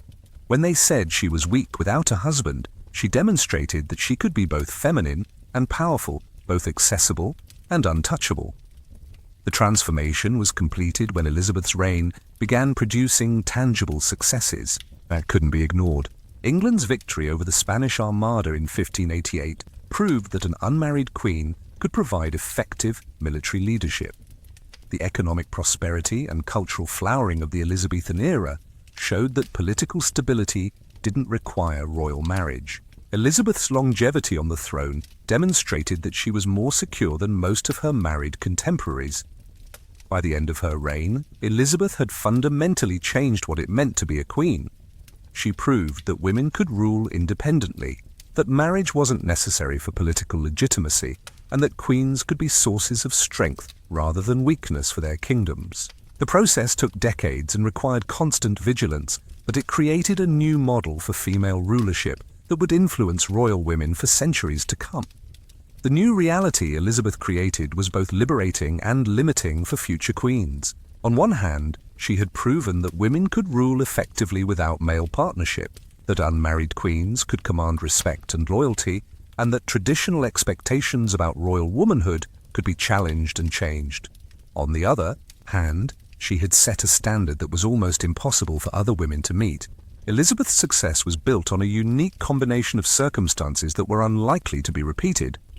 She inherited the throne in her own right, possessed exceptional political skills, ruled during a period of economic expansion and cultural creativity, and lived in an era when England was becoming a major European power. Most importantly, she was lucky enough to rule for 45 years without facing the kind of major crises that might have exposed the vulnerabilities of her unconventional approach. The new system Elizabeth created was brilliant, but also exhausting. She had to be perpetually performing, constantly proving that an unmarried queen could be just as effective as any king. Every decision was scrutinized for evidence that her gender or marital status made her unfit to rule. Every crisis became a test of whether the Elizabethan model could survive real challenges. She couldn't afford to show weakness, vulnerability, or even normal human emotions without risking criticism that she was too feminine to be an effective ruler. Elizabeth's approach required her to essentially sacrifice her personal life for her political career. She gave up the possibility of romantic love, children, and family life in exchange for political independence and authority. This bargain worked for her, but it created a template that suggested successful female rulership required women to choose between personal happiness and political power, when male rulers were expected to have both. The new reality also changed how royal marriage worked for other queens. Elizabeth's example showed that marriage was a choice rather than an inevitable requirement, but it also demonstrated how politically costly that choice could be. Future queens who chose to marry would face comparisons to Elizabeth and questions about whether they were sacrificing political effectiveness for personal satisfaction. Perhaps most significantly, Elizabeth's reign proved that the succession question could be managed without royal marriage. She successfully handed power to James I as her Scottish cousin without the dynastic chaos that everyone had predicted would result from her childlessness. This showed that political stability didn't actually require royal breeding programs, despite centuries of assumptions to the contrary. The cultural impact was enormous. Elizabeth transformed the image of unmarried women from objects of pity or suspicion into symbols of independence and strength. She created new models of feminine authority that didn't depend on relationships with men, new forms of royal performance that emphasized competence over fertility, and new ways of thinking about women's capabilities and potential. But the new reality was also limited. Elizabeth's approach worked for a queen regnant who inherited power in her own right, but it didn't necessarily help queens consort who married into royal families. The pressures that had destroyed Anne Boleyn, Catherine of Aragon, and other wives of kings didn't disappear just because Elizabeth had shown that women could rule independently. If anything, Elizabeth's success might have made life harder for future queens consort by raising expectations about what royal women should be able to accomplish. The new system Elizabeth created was more about expanding options than eliminating problems. She proved that there were alternatives to the traditional model of royal womanhood, but she didn't solve the fundamental contradictions and challenges that made royal marriage so dangerous for women. In the decades following Elizabeth's death in 1603, royal women across Europe faced the complex legacy of her revolution. The Virgin Queen had proven that alternative models of queenship were possible, but she hadn't actually solved the fundamental problems that made royal marriage so dangerous for women. If anything, her success created new pressures and expectations that made life more complicated for queens who chose different paths. The immediate aftermath saw a curious split in how royal women approached their roles. Some tried to emulate Elizabeth's independence and authority, while others retreated into more traditional models of queenship, possibly recognizing that they lacked Elizabeth's unique advantages and exceptional circumstances. The result was a period of experimentation where royal women tried various approaches to navigating their impossible positions with mixed results. James I's queen, Anne of Denmark, chose a completely different strategy from Elizabeth's, focusing on court culture, patronage of the arts, and behind-the-scenes political influence rather than public displays of authority. Anne understood that as a queen consort rather than a queen regnant, she needed different tactics for survival and influence. She created a parallel court culture that gave her significant soft power while avoiding direct challenges to her husband's authority. But Anne's approach came with its own costs. She was constantly criticized for her spending on court entertainments, her Catholic sympathies in a Protestant kingdom, and her failure to produce enough surviving heirs. Despite successfully managing to avoid the fate of Henry VIII, his wives, Anne faced constant scrutiny and criticism that showed how the fundamental problems of royal marriage hadn't disappeared just because Elizabeth had shown that marriage itself was optional. The religious divisions that had made Queen's position so precarious during the Reformation continued to cause problems well into the 17th century. Queen's religious affiliations remained politically significant, creating ongoing tensions between personal faith and political necessity. Even queens who tried to stay out of religious controversies found themselves drawn into conflicts they couldn't control or avoid. Perhaps most significantly, the succession question that Elizabeth had left unresolved by refusing to marry created new forms of instability. While her immediate succession had gone smoothly, the lack of direct heirs meant that future succession disputes were increasingly likely. Royal women found themselves caught in these disputes, often facing pressure to produce heirs not just for their own security, but to prevent broader political chaos. The economic and military pressures facing European monarchies were also intensifying, creating new demands on royal resources and attention. Queens found themselves managing increasingly complex political situations while still facing all of the traditional expectations about their personal behavior, religious observance, and reproductive success.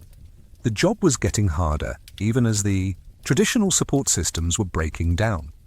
The 17th century brought new types of royal women who approached queenship with different strategies, experiences, and expectations than their 16th century predecessors. These weren't just different personalities, they represented new models of royal womanhood that reflected changing political, religious, and cultural circumstances. Marie de Medici, Queen of France and mother of Louis XIII, represented a new type of queen mother who wielded significant political power through regency and influence over her children. After her husband Henry IV was assassinated in 1610, Marie served as regent for the young Louis XIII and continued to play a major political role even after he reached adulthood. But her approach was more openly political than previous queen mothers, leading to direct conflicts with her son and periodic exiles from court when their political differences became irreconcilable. Marie's story showed both the possibilities and the dangers of queen mothers trying to maintain political influence beyond their traditional roles. She successfully managed France through a difficult regency period, but her continued political ambitions eventually led to civil conflicts and family breakdown. Her experience illustrated how the new models of female authority that Elizabeth had pioneered could create as many problems as they solved. Henrietta Maria, Queen of England and wife of Charles V, faced entirely different challenges as a Catholic queen in an increasingly Protestant country moving toward civil war. Unlike previous queens who had tried to downplay religious differences, Henrietta Maria was openly Catholic and used her position to support Catholic interests, creating political complications that contributed to the tensions leading to the English Civil War. Henrietta Maria's story demonstrates how the religious tolerance that had made Elizabeth's reign possible was breaking down under pressure from more extreme Protestant and Catholic positions. She faced hostility that went far beyond the traditional criticisms of royal wives, being viewed as a foreign agent and potential traitor whose very presence in England was seen as a threat to Protestant interests. When the Civil War began, Henrietta Maria found herself in the unprecedented position of being an enemy of her husband's own subjects. She fled to France, where she spent years trying to raise support for the royalist cause, while facing the very real possibility that her husband would be executed, which he eventually was in 1649.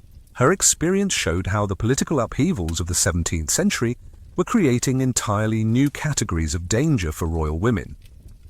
Christina of Sweden represented perhaps the most radical departure from traditional queenship, choosing to abdicate her throne, convert to Catholicism, and spend the rest of her life as a European intellectual and patron of the arts. Christina had inherited the Swedish throne as a child and was raised to rule, but she chose to give up power rather than marry and produce heirs as expected.